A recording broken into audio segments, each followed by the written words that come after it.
नमस्ते सर। आज का विषय लोगों को बड़ा रोमांचक लगने वाला है। जिस विषय पे हम बात करने जा रहे हैं वो है धर्म।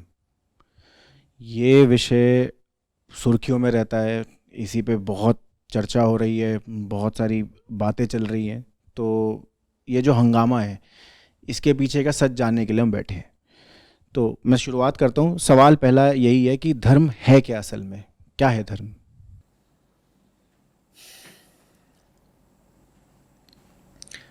देखो, जानवरों को धर्म की ज़रूरत नहीं पड़ती। ठीक है ना। वो प्रकृति में पैदा हुए हैं। उनकी एक शारीरिक संरचना है, फिज़िकल कॉन्फ़िगरेशन कह सकते हो, और वो उसी में अपना चलते रहते हैं। किसी जानवर को उस चीज़ से ज़्यादा की कभी कोई इच्छा नहीं होती, न पाने की न जानने की, जो उसे प्रकृति ने दे रखी है। बकरी को, भैंस को घास से मतलब है, बाघ को शिकार से मतलब है, और बंदर को पेड़ से और फल से मतलब है। इससे ज़्यादा वो कुछ चाहते ही नहीं है। इससे ज़्यादा तुम उनको अगर दोगे भी तो लेंगे नहीं। आदमी बाकी सब प्राणियों से बहुत अलग है। हम धर्म समझना चाह रहे हैं। धर्म क्या चीज़ है? तो धर्म क्या चीज़ है, ये समझने के लिए पहले ये जानना पड़ेगा कि धर्म किसके लिए है। धर्म सिर्फ इंसान के लिए होता है।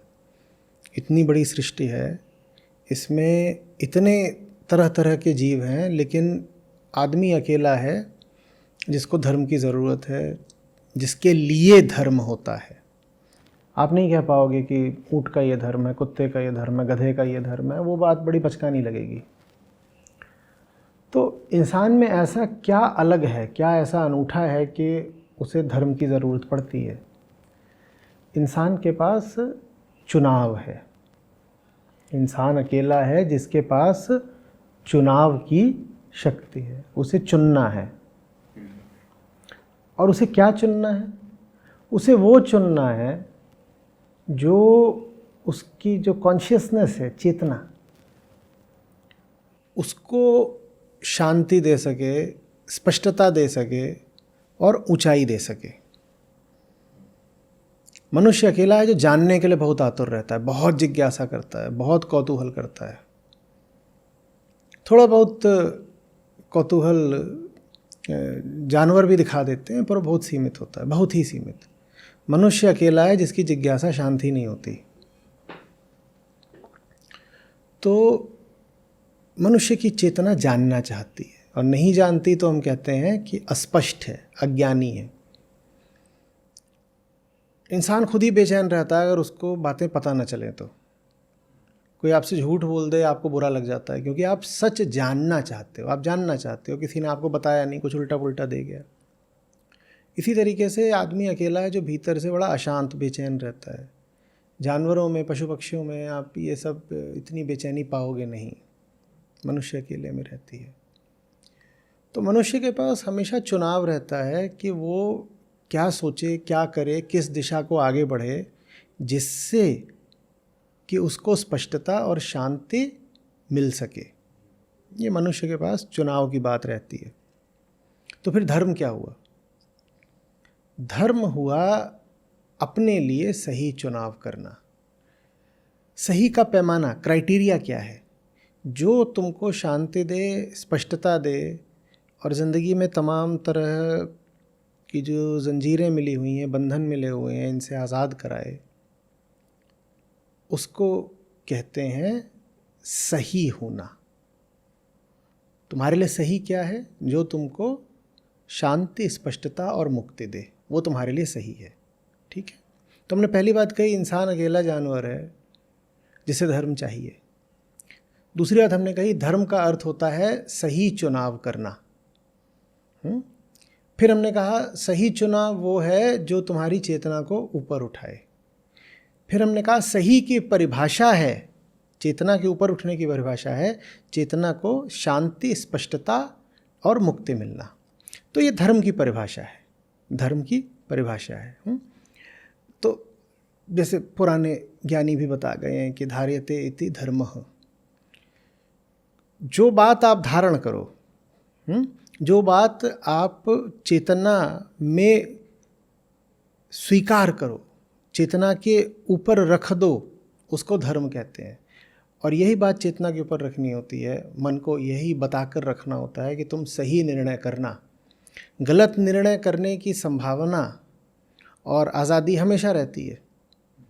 आपको हमेशा ये विकल्प उपलब्ध रहेगा कि आप गलत निर्णय कर लें। और गलत निर्णय का हमने पैमाना क्या कहा था?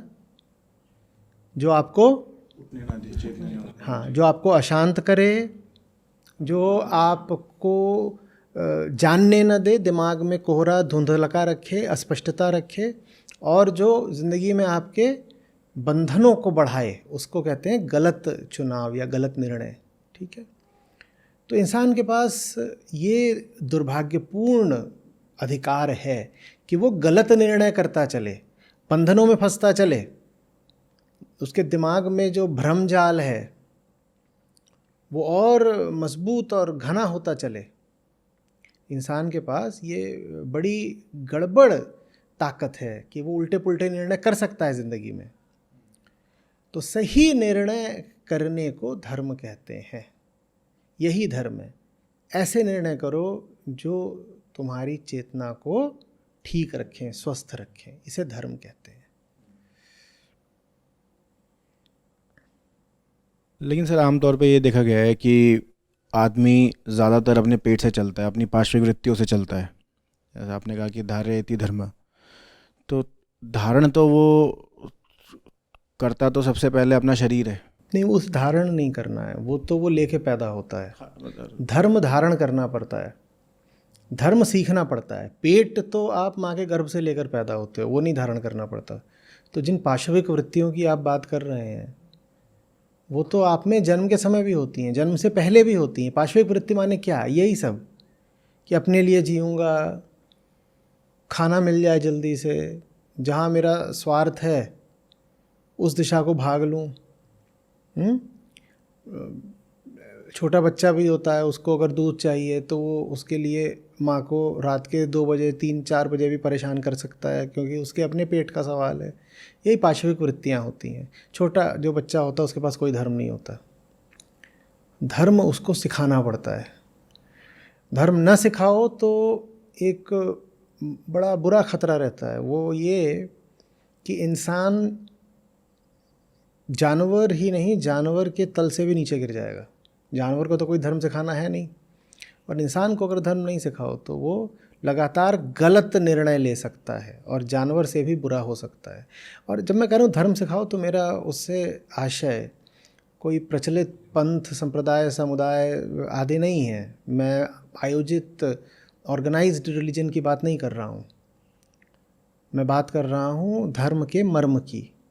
कि ज़िंदगी इसलिए है ताकि तुम चीज़ों को समझो, ज़िंदगी इसलिए है ताकि अपने छोटे अहंकार से आगे बढ़ पाओ। ये अगर उसको सिखाओगे नहीं तो वो बड़ा मुश्किल है कि स्वयं ही कभी सीख पाएगा। तो धर्म सिखाना पड़ता है और धर्म सीखना पड़ता है।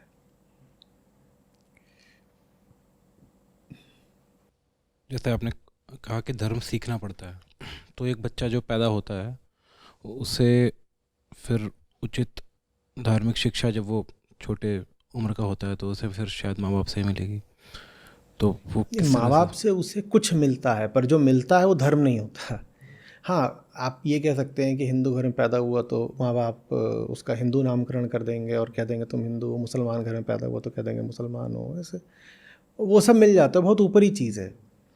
पर माँ बाप से आमतौर पर बच्चे को धर्म नहीं मिल पाता, क्योंकि माँ बाप के पास ही नहीं होता। माँ बाप कैसे देंगे, उनके पास ही नहीं है। धर्म बड़ी विशेष चीज़ होती है।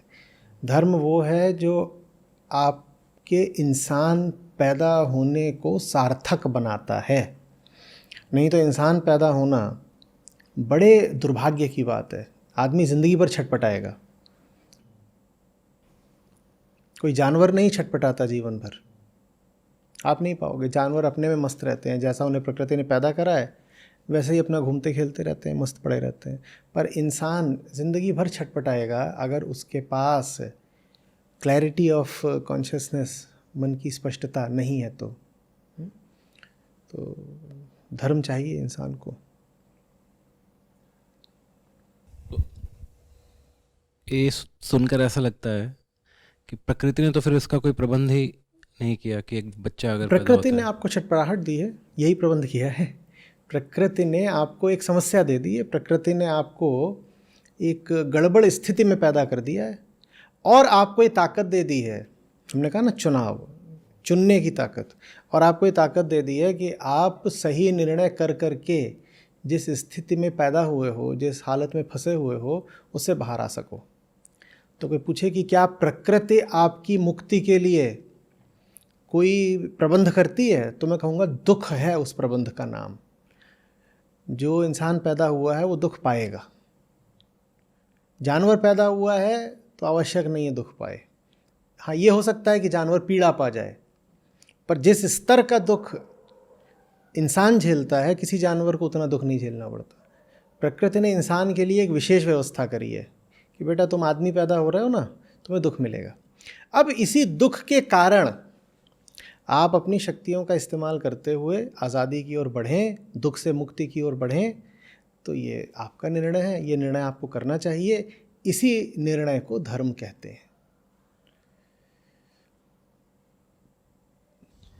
सर, इसी कॉन्टेक्स्ट में आगे मैं पूछना चाहूँगा कि दुनिया भर में जितने भी धार्मिक संप्रदाय आगे बने, तो उनका मर्म यही था कि वो जो इंसान है उसको जो आपने कहा कि वो एक अनस्टेबल है, उसको स्टेबल किया जाए। तो हम आज के कॉन्टेक्स्ट में देखते हैं तो ऐसा हो नहीं रहा। हम देख रहे हैं कि जो आज का इंसान है वो और परेशान है और जो प्रॉब्लम्स है और बढ़ गई हैं।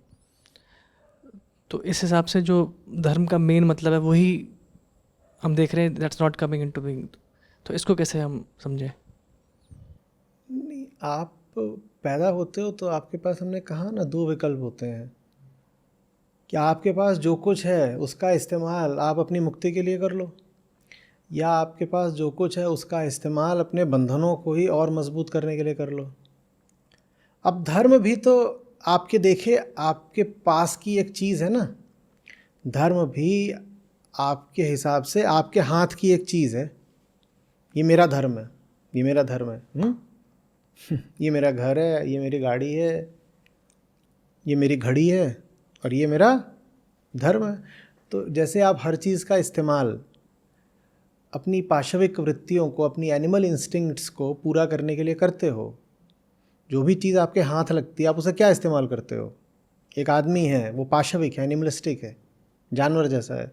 उसको जो भी चीज़ मिलेगी उसका इस्तेमाल वो क्या करने के लिए करेगा, जो भी उसकी वृत्तियां हैं और कामनाएं हैं, और उनको पूरा करने के लिए उसको बंदूक दे दोगे, उससे अपनी वृत्तियां पूरी करेगा। उसे पैसा दे दोगे, उससे वृत्ति पूरी करेगा।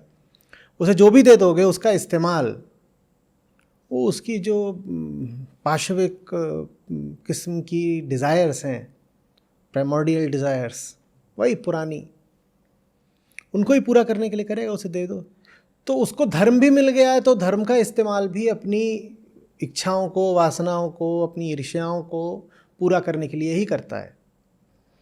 धर्म होना चाहिए था ऐसी चीज़ जो हमें बदल दे, लेकिन वो आपको बदलेगा कि नहीं बदलेगा ये आपके चुनाव की बात है।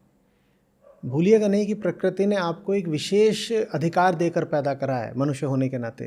वो अधिकार है चुनने का। आप चुन सकते हो, जानवर नहीं चुन सकते। शेर नहीं चुन सकता कि मैं मांस नहीं घास खाऊंगा।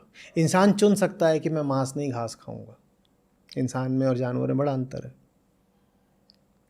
तो आप हर चीज़ का गलत इस्तेमाल करना भी चुन सकते हो। आप धर्म का भी गलत इस्तेमाल कर लेते हो, ये तो आपकी मर्ज़ी की बात है। आपको कुछ भी दे दिया जाए आप उसका उल्टा इस्तेमाल कर सकते हो।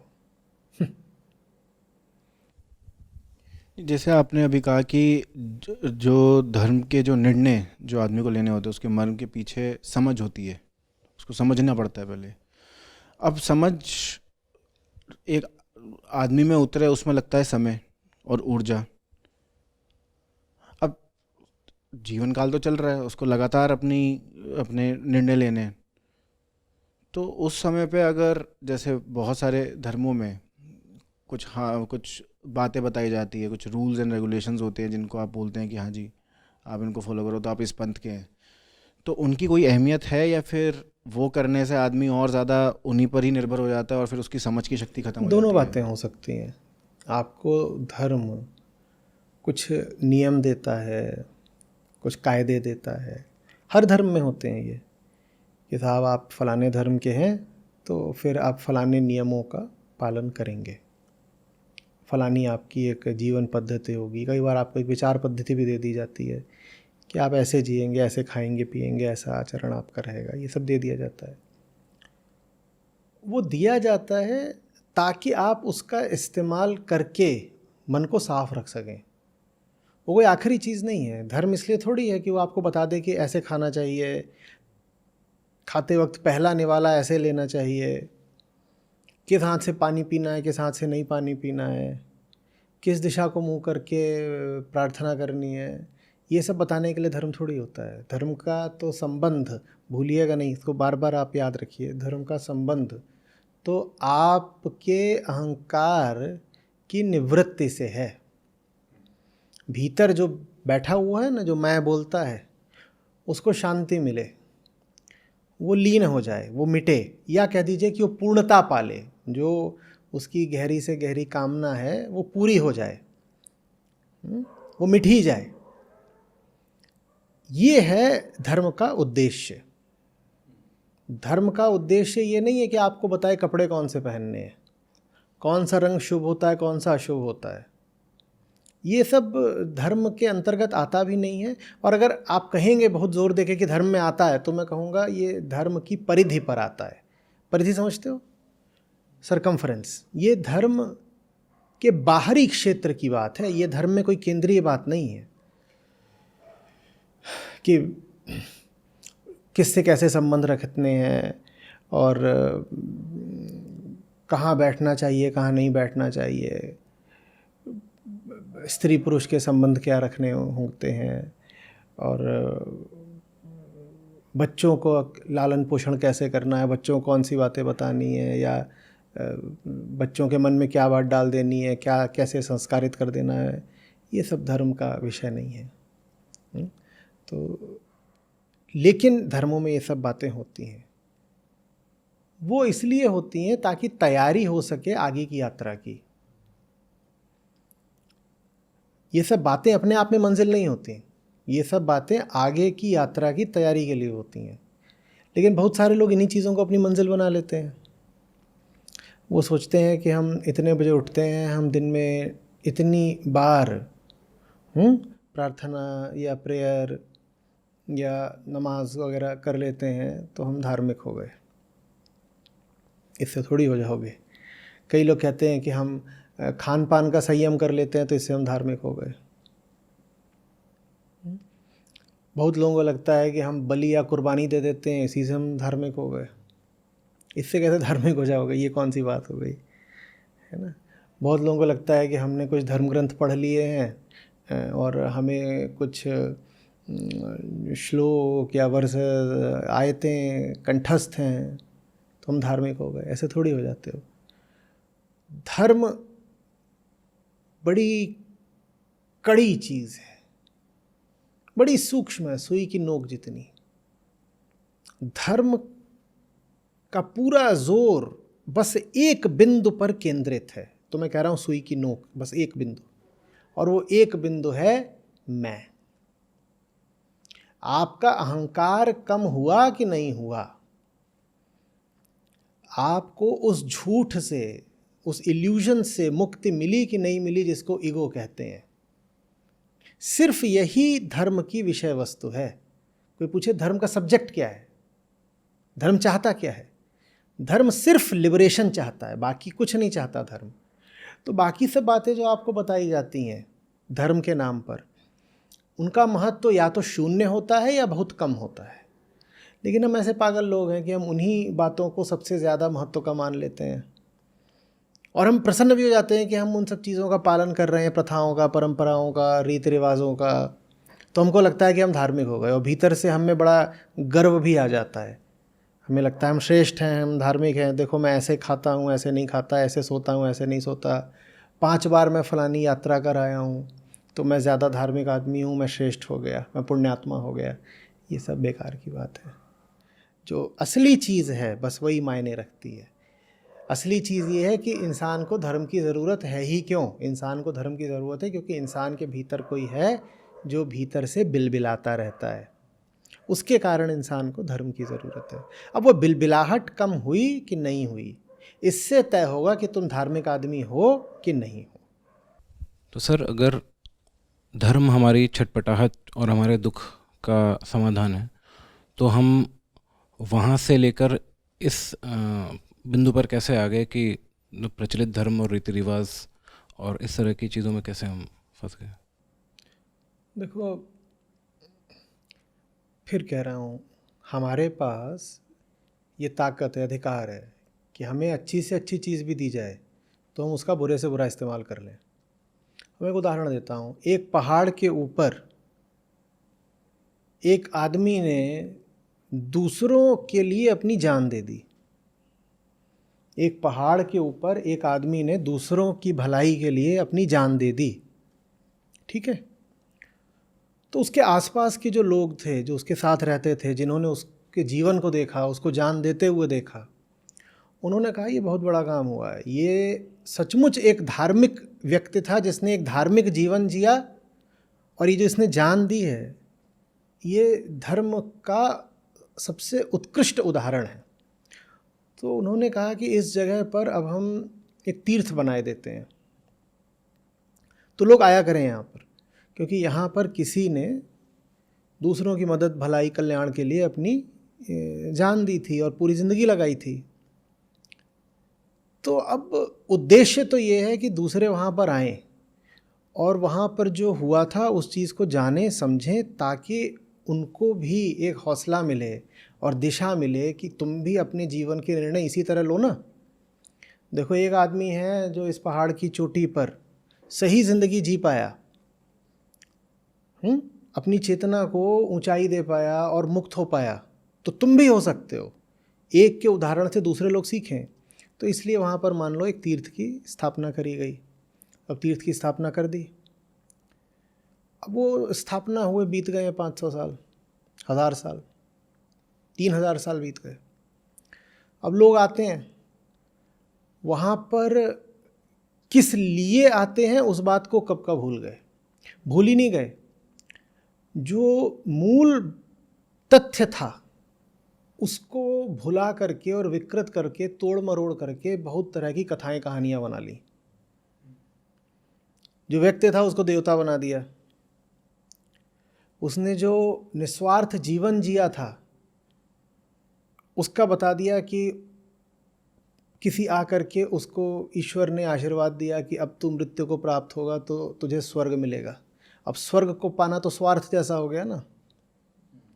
वो तो ये सोच कर के नहीं जी रहा था, ना सोच के मर रहा था कि मुझे मरने के बाद क्या मिलेगा। उसको तो कोई फिक्र नहीं थी। वो कह रहा था कि मुझे ये दिख गया है कि सिर्फ अपने लिए जीना जीवन को बर्बाद करने जैसा है। तो सामने कोई है जो दुख में है, मैं उसके लिए जीना चाहता हूँ, उसका दुख कम हो। वो तो ऐसे जी रहा था। पर फिर उसको लेके आपने बहुत तरह की कहानियाँ बना दी और फिर उन कहानियों को आपने किताबों में भी लिख दिया। अब ये सब हो चुका है और 1000-3000 साल बीत चुके हैं और लोग आ रहे हैं, उनको कुछ पता ही नहीं कि वो तीर्थ सचमुच क्यों था, और पता करने का कोई तरीका भी बचा नहीं है, क्योंकि कोई नहीं बचा जिसने वो घटना सचमुच देखी हो जो घटी थी। और जो घटनाएं घटती हैं ना, वो कोई पारलौकिक, मेटाफिजिकल, अद्भुत चमत्कार नहीं होते हैं। वो बहुत सीधी सादी घटनाएं होती हैं। वो ऐसे ही होता है कि कोई व्यक्ति कह रहा है कि अगर 50 जानवरों को मार के ही मैं जी सकता हूं तो मुझे मरना मंजूर है। कोई व्यक्ति कह रहा है लोग सीधे साधे हैं, मैं बहुत आसानी से इन्हें धोखा दे सकता हूं, चकमा दे सकता हूं, पैसे कमा सकता हूं, इनको बेवकूफ़ बनाकर अपना उल्लू सीधा कर सकता हूं, पर मैं नहीं करूंगा। इतनी सीधी सादी घटनाएं होती हैं। ये घटनाएं सीधी हैं, पर यही छोटे छोटे काम करना बड़ा कठिन हो जाता है। आप सोचिए, निस्वार्थता का छोटा काम भी करना जीवन में कितना मुश्किल होता है ना। बिना कुछ मांगे, बिना कुछ चाहे आप क्या किसी की थोड़ी भी मदद कर सकते हैं? बड़ा मुश्किल होता है। कहीं ना कहीं मन में आस लगी रहती है कि मदद कर रहे हैं किसी की तो बदले में कुछ मिलेगा उससे। तो जिसने सचमुच बिना कुछ मांगे चाहे दुनिया के लिए कुछ कर दिया, वो आदमी अनूठा है। वो आदमी अनूठा है, लेकिन उसकी जो मौलिक ओरिजिनल कहानी थी वो तो खो गई और अब मिल नहीं सकती। उस कहानी की जगह बहुत तरीके की और कहानियाँ होती हैं जो प्रचलित करा दी जाती हैं ऐसे लोगों द्वारा जिनके अपने स्वार्थ होते हैं उल्टे पुल्टे। तो अब जो लाखों लोग जा रहे हैं और पर्वत के ऊपर चढ़ जाते हैं और वो सोच रहे हैं कि वहाँ जाना तो कोई धार्मिक बात है। अब वहाँ क्यों जा रहे हैं उन्हें कुछ पता नहीं। जो काम तुम अनजाने में कर रहे हो, इग्नोरेंस में कर रहे हो, अज्ञान में, वो काम धर्म कैसे हो सकता है? जिस काम का तुम्हें पता ही नहीं कि तुमने क्यों किया, वो धर्म कैसे हो सकता है? समझ में आ रही बात? और इतना ही नहीं, वहाँ जा जा के बहुत सारे लोग फिर अब मज़े भी कर रहे हैं, क्योंकि पहाड़ है, वहाँ मौसम अच्छा रहता है, ठंड वंड रहती है, हवा साफ़ है, झरने हैं। तो लोग वहाँ जाते हैं, कहते हैं हम तीर्थ यात्रा करने जा रहे हैं, और फिर वहाँ पर वो अपना विलास कर रहे हैं, मनोरंजन हो रहा है, ये सब चल रहा है।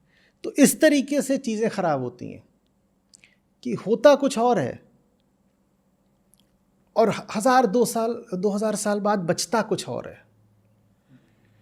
कभी देखा है रात में, जिसको आप लोग कहते हो बोन फायर, वो जलाई है?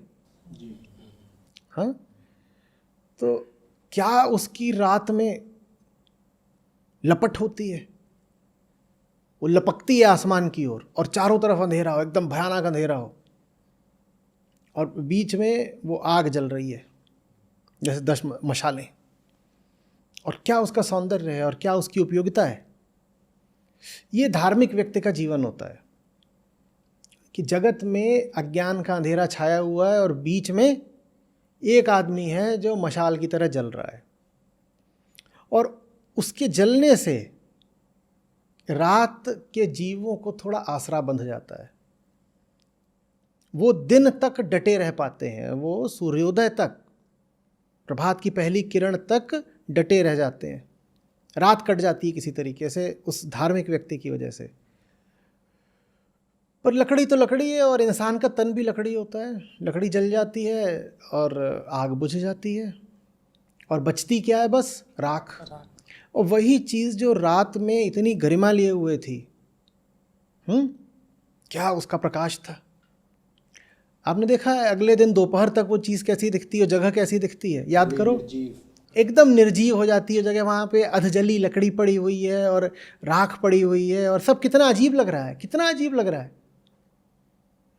और पक्षी आकर वहाँ गंदगी कर गए, और ये भी हो सकता है कि हवा चली है तो राख इधर उधर छितर गई है, और ये भी हो सकता है कि कुछ छींटे पड़े हैं, तो जहाँ कल आग थी वहाँ पर अब गीलापन है, जैसे कीचड़। तो ये होता है धर्म का हाल वक्त बीतने के बाद। आग तो चली जाती है, राख बच जाती है, और हम उस राख को पूजते हैं, उसी को मान्यता, प्रथा, परंपरा बना लेते हैं, उसी पे चलते रहते हैं। कोई समझाने आए तो हम कहते हैं नहीं नहीं साहब, हमारे यहाँ तो ऐसे ही चलता, हम किसी की नहीं सुनेंगे। और ये काम सब पंथों और संप्रदायों में होता है, कोई अपवाद नहीं है, सब में यही चल रहा है, पूरी दुनिया में यही चला। और इसी कारण धर्म, जिसको स्रोत होना चाहिए था अच्छाई का, गुडनेस का, वो अधिकतर अच्छाई की जगह मूर्खता और अज्ञान का स्रोत बन के रह गया है।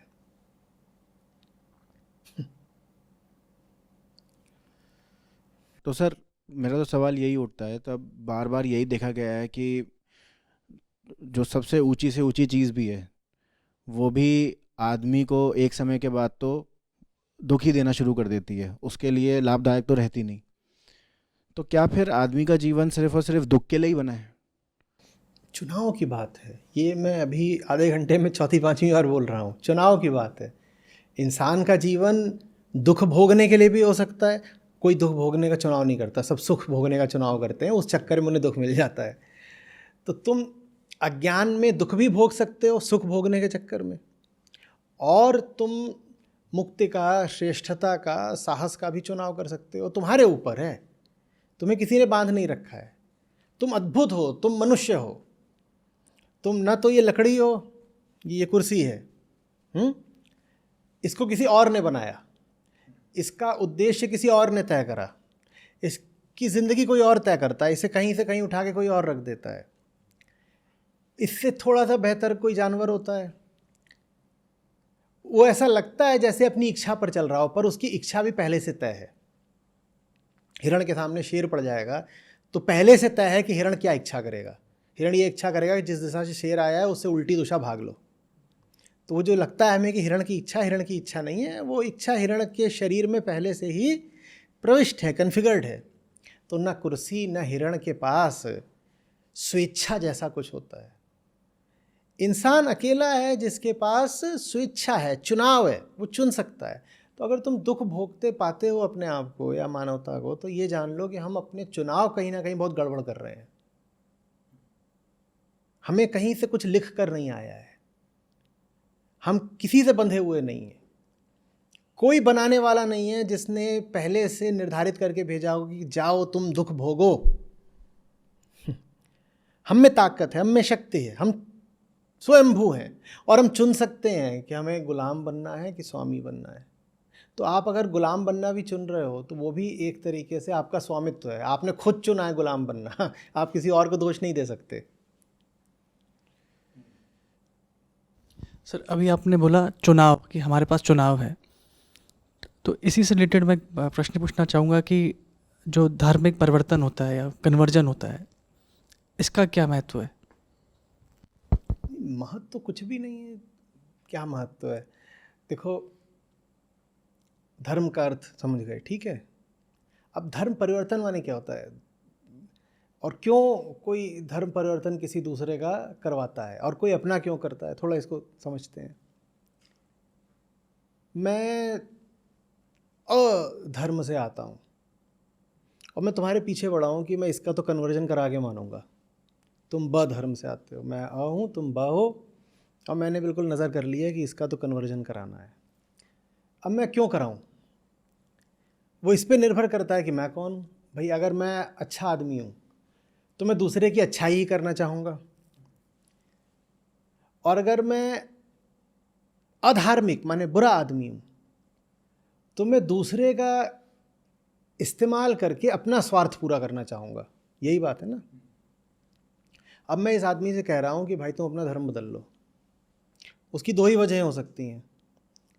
या तो धर्म बदलने में उसकी कोई भलाई हो, या वो धर्म बदलता है इस बात में मेरा कोई स्वार्थ हो।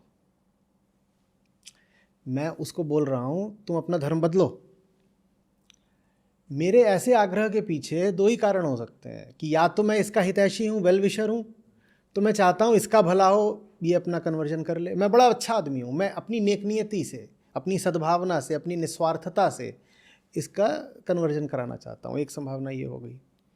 और दूसरी ये है कि उसको कन्वर्ट कराने में मेरा अपना कोई स्वार्थ है। ठीक है। अब अगर मैं वाकई धार्मिक आदमी हूँ तो मैं जो भी करूँगा दूसरे की भलाई के लिए करूँगा। पर वाकई धार्मिक आदमी होते कितने हैं? 1% से भी कम। 1% से भी कम लोग होते हैं जो सचमुच धार्मिक चित्त के होते हैं। 99% लोग कैसे होते हैं? वो भले ही कितना भी दावा कर लें कि वो धार्मिक है, वो होते तो अधार्मिक ही है ना। तो 99% लोग तो अपने ही स्वार्थ के लिए चलते हैं, अपने अहंकार को ही बचाए रखने के लिए जीते हैं। तो 99% संभावना यही है कि अगर मैं किसी का कन्वर्जन कराना चाहता हूं तो अपने स्वार्थ के लिए कराना चाहता हूं, उसके भलाई के लिए नहीं। एक तो ये है कि मैं इसको बोलूं कि भाई तू मेरे धर्म में आ जा, इससे तेरा बहुत भला होगा। ये ऐसा मुझे सचमुच लगता हो कि अगर ये अपना धर्म बदल देगा, मेरे धर्म में आ जाएगा, तो इसका बड़ा भला होगा। पर ऐसा तो होता नहीं, क्योंकि हम इतने अच्छे लोग हैं नहीं कि हम दूसरे की भलाई के लिए दूसरे से कुछ कहें। अगर हम दूसरे से कुछ कह रहे हैं तो अपने स्वार्थ के लिए ही कह रहे होंगे। तो बस अपने स्वार्थ के लिए लोग कन्वर्जन को बड़ा मुद्दा बनाए रहते हैं। आप किसी को अगर अपने धर्म में ले आए तो आप बड़े प्रसन्न हो जाते हो। कोई अगर आपके धर्म से बाहर निकल गया तो आप दुखी हो जाते हो, क्रोधित हो जाते हो। इन दोनों ही हालातों में बस स्वार्थ काम कर रहा है। समझ में आ रही बात? और स्वार्थ क्यों काम कर रहा है? क्योंकि आपका सच पूछो तो जो आपने धर्म पकड़ रखा है उसमें कोई भरोसा नहीं है। जब अपनी चीज़ पे भरोसा नहीं होता ना तो आदमी चाहता है कि 10 लोग कहें कि वो चीज़ ठीक है। जब अपने ऊपर भरोसा नहीं होता ना तो आदमी अपने जैसों की एक भीड़ अपने इर्द गिर्द खड़ा करना चाहता है। सुरक्षा, उसमें उसे सिक्योरिटी की भावना लगती है। दुनिया में 230 करोड़ ईसाई हैं, दुनिया में 190 करोड़ मुसलमान हैं और 120 करोड़ हिंदू हैं। और ये बहुत बड़ी संख्या होती है, 230 करोड़, 190 करोड़, 120 करोड़, बहुत बहुत बड़ी संख्या होती है। सोचो 120 करोड़ या 230 करोड़ कितनी बड़ी संख्या होती है। 240 करोड़ ईसाई। और सबसे ज़्यादा जो धर्म परिवर्तन का शोर मचता है वो भी इन्हीं तीनों धर्मों में मचता है। अब क्यों मच रहा है? इतने सारे तो हो, हाँ, 230 240 करोड़ ईसाई हैं, 190 करोड़ मुसलमान हैं, 120 करोड़ हिंदू हैं, और इतना शोर मच रहा है धर्म परिवर्तन धर्म परिवर्तन। क्या इसलिए मच रहा है कि जो व्यक्ति तुम्हारे समुदाय से निकल गया और उसने अपना कन्वर्जन कर लिया, निकल गया, तुम्हें उसकी बड़ी चिंता थी, तुम उसके बड़े शुभेच्छु थे, तुम उसके वेल विशर थे, इसलिए तुम्हें लग रहा है? नहीं, सच पूछो तो तुम्हें उसके कन्वर्जन की इतनी फिक्र इसलिए हो रही है क्योंकि तुम्हारे पास अपना कोई धर्म नहीं है, तो तुम डर जाते हो। तुम कहते हो अगर मेरे लोगों की तादाद कम हो गई तो हाय मेरा क्या होगा। अब भले ही तुम्हारे लोगों की तादाद 190 करोड़ की हो, 240 करोड़ की हो, लेकिन फिर भी तुम डरे हुए रहते हो कि अगर मेरे लोगों की तादाद कम हो गई तो मेरा क्या होगा। यहाँ पर बात ये नहीं है कि जो मेरा धर्म या मज़हब छोड़कर चला गया उस बेचारे का क्या होगा, अरे उसका बुरा हो गया, अब वो मुक्ति से वंचित रह जाएगा, ऐसी भावना नहीं है। भावना ये है कि पहले मेरी 100 लोगों की भीड़ थी तो मैं थोड़ा सिक्योर सुरक्षित में अनुभव करता था, मेरी भीड़ 99 की रह गई, मुझे डर लग रहा है। और डर क्यों लग रहा है? क्योंकि तुम्हारे भीतर कोई धर्म है नहीं तुम नाम के हो, जो भी तुमने अपना धर्म पकड़ रखा है, ईसाई, मुसलमान, हिंदू, बौद्ध, सिख, यहूदी, तुम बस नाम के हो, नाम के हो। तुम्हें सचमुच अगर अपने धर्म में भरोसा होता तो तुम संख्याएं थोड़ी ही गिनते। तुम्हें सचमुच अगर अपने धर्म में भरोसा होता तो तुम संख्याओं, नंबर्स के पीछे थोड़ी भागते कि हम कितने हैं और कितने कम हो गए। और वैसे एक बात बता दूं, धर्म परिवर्तन का आप मुद्दा उठा रहे हो, धर्म परिवर्तन से दुनिया के धर्मों की आबादियां तब्दील नहीं हो रही हैं। दुनिया के धर्मों के जो अनुयायी हैं उनकी जो संख्याएं घट बढ़ रही हैं वो धर्म परिवर्तन के कारण नहीं हो रहा है, वो हो रहा है या तो फर्टिलिटी रेट माने बर्थ रेट के कारण या डेथ रेट के कारण। कुछ धर्म हैं जिनके अनुयायी बूढ़े ज़्यादा हैं तो वहाँ डेथ रेट हाई है। कुछ अनुयायी हैं, कुछ धर्म हैं जिनके अनुयायी जवान ज़्यादा हैं तो वहाँ बर्थ रेट हाई है। इसी तरीके से कुछ धर्म हैं जिनके बहुत सारे अनुयायी गरीब जगहों पर हैं, जहाँ गरीब जगहों पे होते हैं वहाँ फर्टिलिटी रेट ज़्यादा होता है। गरीबी और अशिक्षा जहाँ होते हैं वहाँ फर्टिलिटी रेट ज़्यादा होता है। तो किसी धर्म में लोग घट रहे हैं या बढ़ रहे हैं उसका कारण कन्वर्जन नहीं होता। आप अगर कन्वर्जन का आंकड़ा उठा के देखेंगे दुनिया भर में तो कन्वर्जन तो ऐसे हैं कि जैसे 10,000 1 लाख में से कोई 1-2 व्यक्ति इधर उधर हो गए, उससे कोई फ़र्क नहीं पड़ रहा है। और अगर 2 लोग छोड़ के जा रहे हैं किसी भी धर्म को तो आम तौर पे 2 लोग वापस भी आ रहे हैं। हिंदुओं में तो कम से कम ऐसा ही है, आप अगर आंकड़ा उठाएंगे तो जितने लोग जाते हैं हिंदू धर्म छोड़ के उतने ही हिंदू धर्म में वापस भी आ जाते हैं, तो हिसाब बराबर हो जाता है। तो उससे इतना कोई फ़र्क पड़ नहीं रहा है। खैर मैं आंकड़ों में अभी जाना ही नहीं चाह रहा है, आंकड़े हटाइए। मैं जाना चाह रहा हूँ धर्म परिवर्तन के पीछे की मंशा पर। और दुनिया में धर्म परिवर्तन एक बहुत बड़ी इंडस्ट्री है। इस्लाम और ईसाइयत ये प्रोजेलिटाइजिंग रिलीजन्स कहे जाते हैं। ये फैलते ही हैं बहुत हद तक कन्वर्जेंस करा के। इतिहास में ऐसा हुआ है, अब ऐसा कम हो रहा है, पिछले 100 साल से ऐसा कम हो रहा है इतिहास में, लेकिन जो उनका विस्तार हुआ है वो धर्म परिवर्तन करा कर हुआ है। और अब धर्म परिवर्तन में बहुत सफलता नहीं मिलती है लोगों को, चाहे वो किसी भी धर्म के हों, लेकिन फिर भी बहुत सारी ऐसी संस्थाएं हैं और ताकतें हैं, एजेंसीज़ हैं जो सक्रिय रहती हैं कि साहब हमें तो कन्वर्जन कराना है, कन्वर्जन कराना है। और इसके विपरीत कन्वर्जन को ही बड़ा भारी मुद्दा बना करके ऐसी संस्थाएं सक्रिय रहती हैं जो कहती हैं कि कन्वर्जन बहुत हो रहा है, हमें कन्वर्जन रोकना है, रोकना है, रोकना है। तथ्य है कि आप आंकड़े उठा के देखो तो कन्वर्जन उतना बड़ा मुद्दा है ही नहीं। आज की दुनिया के मुद्दे दूसरे हैं। आज की धार्मिकता के भी मुद्दे दूसरे हैं, लेकिन कन्वर्जन को हमने बड़ा भारी हवा बना रखा है। क्यों बना रखा है, उसकी वजह समझिएगा। तो मैं आंकड़ों से ज़्यादा कन्वर्जन के पीछे की मंशा और मनोविज्ञान पर जाना चाहता हूँ। और बात वही है, सिक्योरिटी।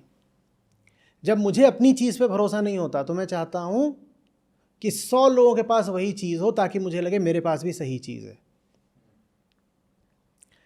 अगर मुझे अपनी चीज़ पे भरोसा हो तो मेरी चीज़ किसी और के पास हो ना हो, मैं कहूँगा किसी ने नहीं ली है, पर मेरी चीज़ है, मुझे भरोसा है, तो एक भी और आदमी भले ना हो जो मेरी चीज़ में विश्वास रखता हो या मेरी चीज़ का सम्मान करता हो, मुझे क्या फ़र्क पड़ता है। लेकिन हम लोग ऐसे नहीं हैं जिन्हें किसी भी चीज़ पे भरोसा हो। भरोसा तो तब होता है जब धर्म होता है। धर्म का काम होता है आपको अश्योरेंस देना, एक सर्टेनिटी देना, एक फाइनलिटी देना, कुछ ऐसा देना जिस पर आप बिल्कुल अडिग होकर विश्वास कर सकते हो। असली धर्म हमारे पास होता नहीं, तो फिर हम भीड़ का मुंह देखकर चलते हैं। अगर मुझे जानना है कि मेरी चीज़ ठीक है कि नहीं, तो मैं इधर उधर देखने लगता हूँ कि और 10 लोग इस चीज़ को मान रहे हैं कि नहीं। और पहले 10 लोग इस चीज़ को मान रहे थे, अब 8 ही लोग मान रहे हैं, तो मैं भीतर से कांप जाता हूँ। मुझे लगता है हाँ है, ये क्या हो गया। इससे प्रमाणित यही होता है कि मेरी धार्मिकता कितनी खोखली है कि मुझे संख्याएं गिननी पड़ती है। मैं बार बार संख्याएं गिन रहा हूँ।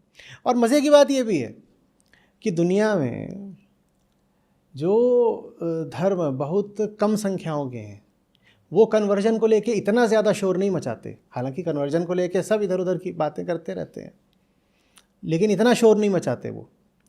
आप यहूदियों को ले लीजिए, बमुश्किल 1-1.5 करोड़। जैन हैं, वो 1 करोड़ भी नहीं है। पारसियों को ले लीजिए, वो मुट्ठी भर हैं। वहाँ से आप कभी शोर उठता नहीं सुनेंगे कि अरे अरे कन्वर्जन हो गया, कन्वर्जन हो गया। और ये जो हैं 240 करोड़ वाले ईसाई और मुसलमान और 120 करोड़ हिंदू, यही 3 दुनिया के सबसे बड़े धर्म हैं। इन्हीं तीनों में सबसे ज़्यादा शोर मचा रहता है कि कन्वर्जन, और कन्वर्जन कराने में लगे रहते हैं, कन्वर्जन रोकने में लगे रहते हैं। और इससे क्या हासिल करना चाहते हैं राम जाने, क्योंकि धर्म चीज़ दूसरी होती है भाई, धर्म चीज़ दूसरी होती है। धर्म में ऐसे नहीं होता कि तुम सर गिनोगे, इतने इतने इतने इतने इतने इतने हो गए। अगर आपको सर गिनने पड़ रहे हैं और आपका बड़ा आग्रह इसी पर है कि मैं दूसरे का कन्वर्जन करा के मानूंगा, तो इससे यही पता चलता है कि आप खुद भी धार्मिक आदमी नहीं हो। या यही कि मैं दूसरे का कन्वर्जन रुकवा के मानूंगा, उससे भी यही पता चलता है। ये धर्म में गुटबाजी हो रही है। ये गुटबाजी चल रही है, ये गैंगबाजी चल रही है, और गिना जा रहा है किसका गैंग ज़्यादा बड़ा है। इसमें कुछ नहीं रखा है। जैसे पुराने कुटुंब कबीले होते थे गांव में, वो और वहाँ पर ताकत का निर्णय संख्या देखकर किया जाता था कि जिसकी संख्या जितनी होगी उसकी ताकत उतनी ज़्यादा होगी। इसमें आपके और आत्मा के संबंध की तो कोई बात ही नहीं है। इसमें ये तो कहीं है ही नहीं कि मेरा मेरे राम से क्या रिश्ता है। इसमें तो ये है कि मेरा गैंग कितना बड़ा है, ठीक है ना। इस पूरी चीज़ में सत्य और आत्मा तो कहीं पीछे छूट गए, उनको तो कोई पूछने वाला नहीं। जी, जैसे आप अभी बता रहे हैं कि लोगों को धर्म का तो कुछ पता नहीं, अपने स्वार्थों पे चलते हैं। अब मुझे साफ साफ दिखाई दे रहा है कि कैसे बहुत सारी जो ये धार्मिक संस्थाएं होती हैं, ये मुफ्त की शिक्षा देंगी, मुफ्त की चिकित्सा देंगी, अनाथालय खोलेंगी। ये इसी कारण खोल रही हैं ना, जिससे ये स्वार्थों की पूर्ति से लोगों को, ये स्वार्थ भी हो सकता है, ये स्वार्थ भी हो सकता है। बहुत सारे काम जो ऊपर ऊपर से धार्मिक उद्देश्य के लिए करे जाते हैं, उनमें अंदर अंदर ये मंसूबा रहता है कि मैं किसी तरह अपने धर्म की श्रेष्ठता स्थापित कर दूं, रहता है भीतर से। और ये आदमी के भीतर की गंदगी है कि ऊपर से ऐसा दिखाएगा जैसे लोक कल्याण और जन सेवा के लिए काम कर रहा है, और भीतर ही भीतर ये रहेगा कि इससे ये साबित हो जाए कि साहब जो मेरा धर्म या रिलीजन है वो सर्वश्रेष्ठ है। और भी मज़ा आए अगर मेरे लोक कल्याण के काम को देख के कुछ लोग कन्वर्ट ही हो जाएं। तो ये क्या है, ये धार्मिकता थोड़ी ही है। ये तो छोड़िए कि इससे आप दूसरों को कितना नुकसान पहुंचा रहे हो। सबसे पहले तो इससे ये पता चलता है कि आपको ही धर्म नहीं मिला आज तक। ये जो चला है किसी दूसरे को कन्वर्ट कराने, मैं तो इसे रोक के पूछना चाहता हूँ कि बेटा जो भी तेरा धर्म है, तू पहले खुद तो उसमें कन्वर्ट हो जा। ये जो तू इतनी दौड़ लगा रहा है कि 5 उधर के लोगों को कन्वर्ट कराऊंगा, या इसी तरह लोग दौड़ लगाते हैं कि कन्वर्जन चल रहा है उनको रोकूंगा। मैं इनको रोक के पूछना चाहता हूँ, कह रहे उसको तो कन्वर्ट बाद में कराना, पहले तू तो अपने ही धर्म में कन्वर्ट हो जा। तू खुद कहाँ धार्मिक आदमी है? हाँ, ऊपर से संख्या गिनने से ऐसा लग रहा है कि इतने लोग इतने धर्म के हैं, नहीं है। ये छोड़ो, अभी की दुनिया में कितने ईसाई हैं, क्या मुसलमान, क्या हिंदू, अभी जो हमने आंकड़े बोले थे वो सब आंकड़े फर्जी हैं।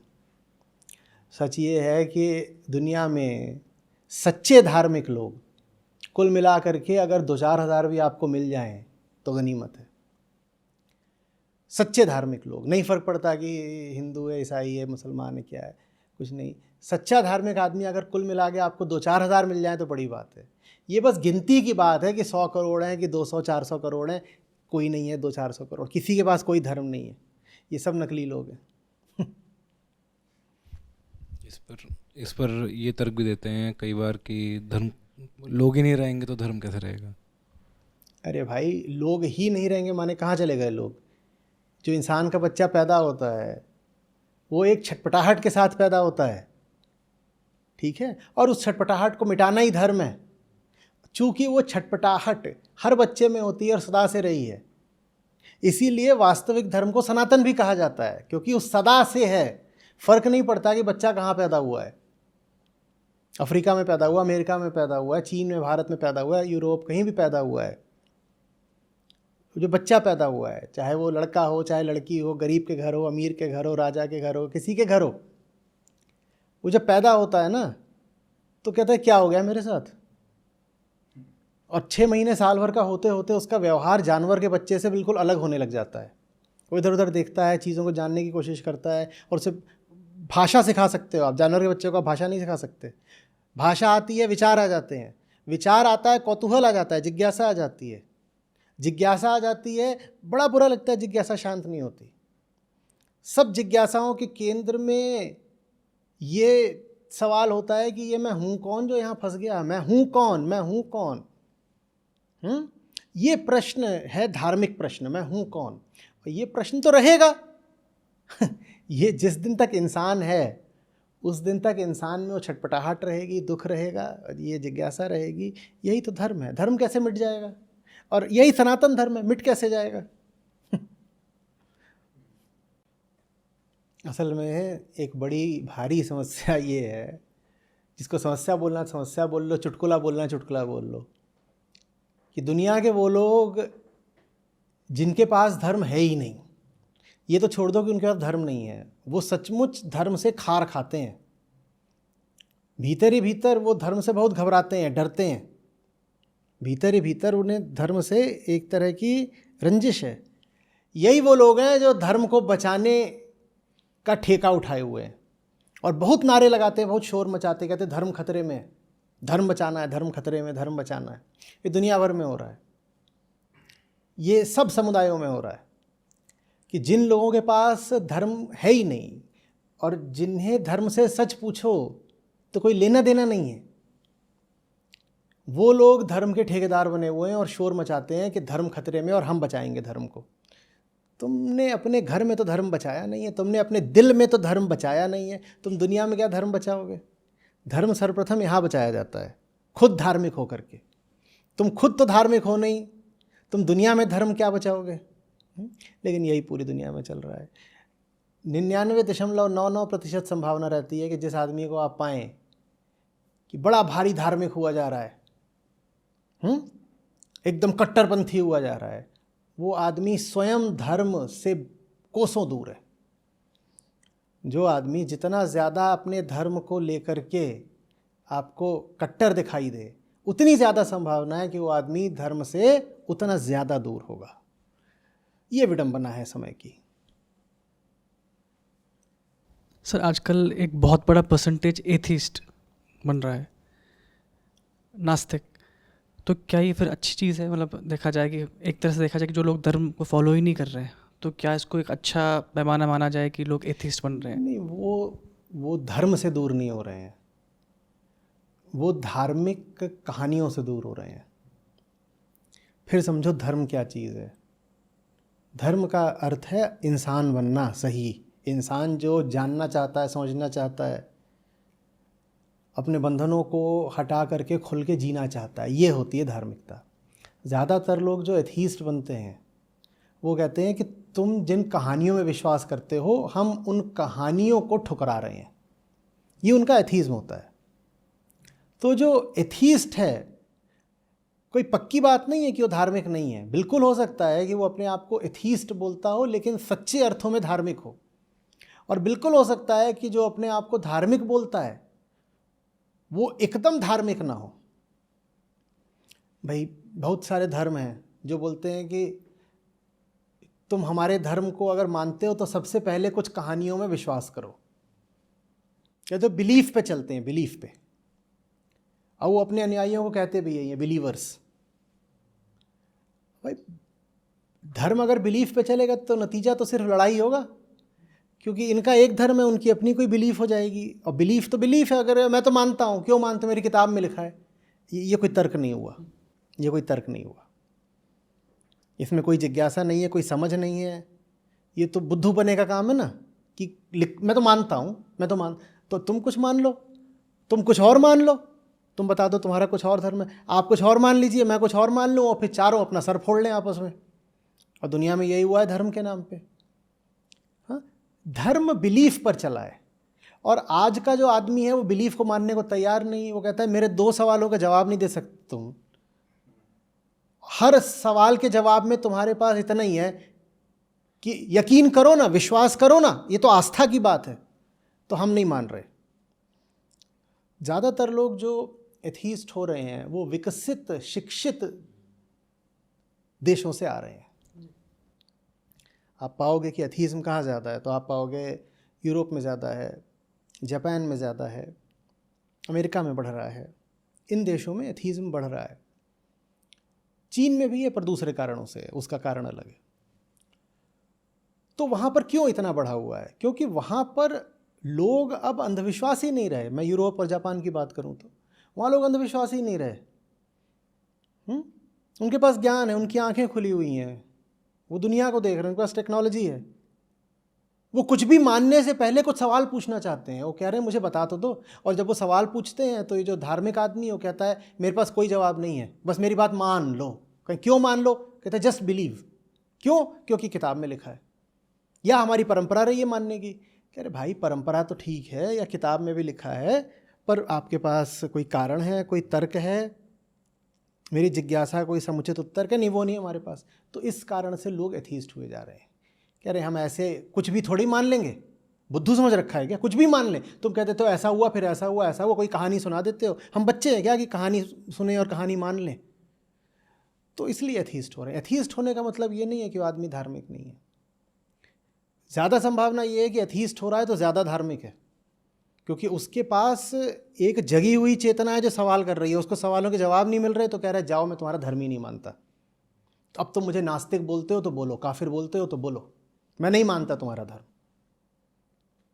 तो ज़्यादा संभावना इसी की है कि आपको जब आपके सवालों के जवाब नहीं मिलेंगे, आपका जो तथाकथित धर्म होगा, जब वो जीवन के व्यवहारिक मुद्दों और चुनौतियों का कोई जवाब ही नहीं दे पा रहा होगा, तो आप कहोगे कि ये भाड़ में जाए, ऐसा धर्म क्या करना है इस धर्म का। तो लोग फिर धर्म को विकसित जगहों पर और शिक्षित जगहों पर ठुकरा रहे हैं।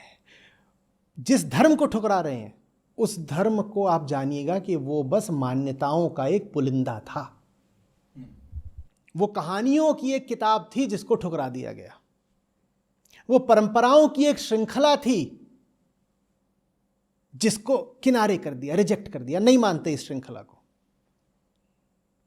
समझ में आ रही? तो जो ये एथीस्ट बढ़ रहे हैं, कल को आपको ये भी दिखाई दे सकता है कि सच्ची धार्मिकता बढ़ रही है। जो एथीस्ट है वही सच्चे अर्थों में धार्मिक है। ये भी आपको दिखाई दे सकता है। मैं नहीं कह रहा कि सारे एथीस्ट सच्चे अर्थों में धार्मिक हैं, पर हम इस तरह का एक हम इस तरह का एक बड़ा अधकचरा, सिंपलिस्टिक डिवीजन कर देते हैं, थीस्ट वर्सेस एथीस्ट। हम कहते हैं जो मानता है वो धार्मिक है, और वो जो उधर है एथीस्ट है, वो नास्तिक है, वो अधार्मिक है। नहीं नहीं नहीं, ऐसा ज़रूरी नहीं है। मैं कहना चाह रहा हूँ कि जो एथीस्ट है उसमें हो सकता है जिज्ञासा ज़्यादा हो, सजगता ज़्यादा हो, और ये जो जिज्ञासा है, जो जानना, जो बोध से प्रेम है, यही धर्म के केंद्र में होता है, यही धर्म की जान होता है। तो हो सकता है एथीस्ट ज़्यादा धार्मिक आदमी हो। तो सर कई बार लेकिन ये भी देखा जाता है कि जो एथीस्ट हैं वो धर्म में जो कुरीतियाँ हैं उसके साथ साथ वास्तविक धर्म से भी दूर चले जाते हैं, तो ये तो गलत चीज़ है ना? ये बड़े दुर्भाग्य की बात है, ये बड़े दुर्भाग्य की बात है। कोई उदाहरण के लिए कहे कि मैं हिंदू धर्म ठुकरा रहा हूँ क्योंकि मुझे जो अंधविश्वास हैं और ये जो प्रथाएं परंपराएं ये नहीं चाहिए, और इनके साथ साथ वो उपनिषदों को और गीता को और अष्टावक्र गीता को भी ठुकरा दे, तो ये बहुत बड़े दुर्भाग्य की बात हो गई, बड़ा गलत हो गया। और इसीलिए मैं जो सब एथीस्ट लोग हैं उनसे बोला करता हूँ कि don't throw the baby out with the bath water. ठीक है, गेहूं के साथ ये ना हो कि घुन भी पिस जाए। तुम कहते हो कि धर्म में जाति प्रथा है तो हमने धर्म को ठुकरा दिया, ठीक, जाति प्रथा को ठुकरा दो। तुम कहते हो धर्म में फलाने तरह की असमानता है, हमने ठुकरा दिया, अंधविश्वास है उसको ठुकरा दिया, ठीक है, अंधविश्वासों को बिल्कुल ठुकराओ, ज़रूर ठुकराना चाहिए। लेकिन तुम कहोगे इन सब के साथ साथ मैंने अष्टावक्र गीता को भी ठुकरा दिया, मैंने दर्शन को, फिलॉसफी को, क्योंकि भारत में अध्यात्म और दर्शन एक साथ चले हैं, तो मैंने अध्यात्म के साथ साथ दर्शन को भी ठुकरा दिया, तो ये तुमने बड़ा गजब कर दिया, ये गलती हो गई, ये नहीं होनी चाहिए।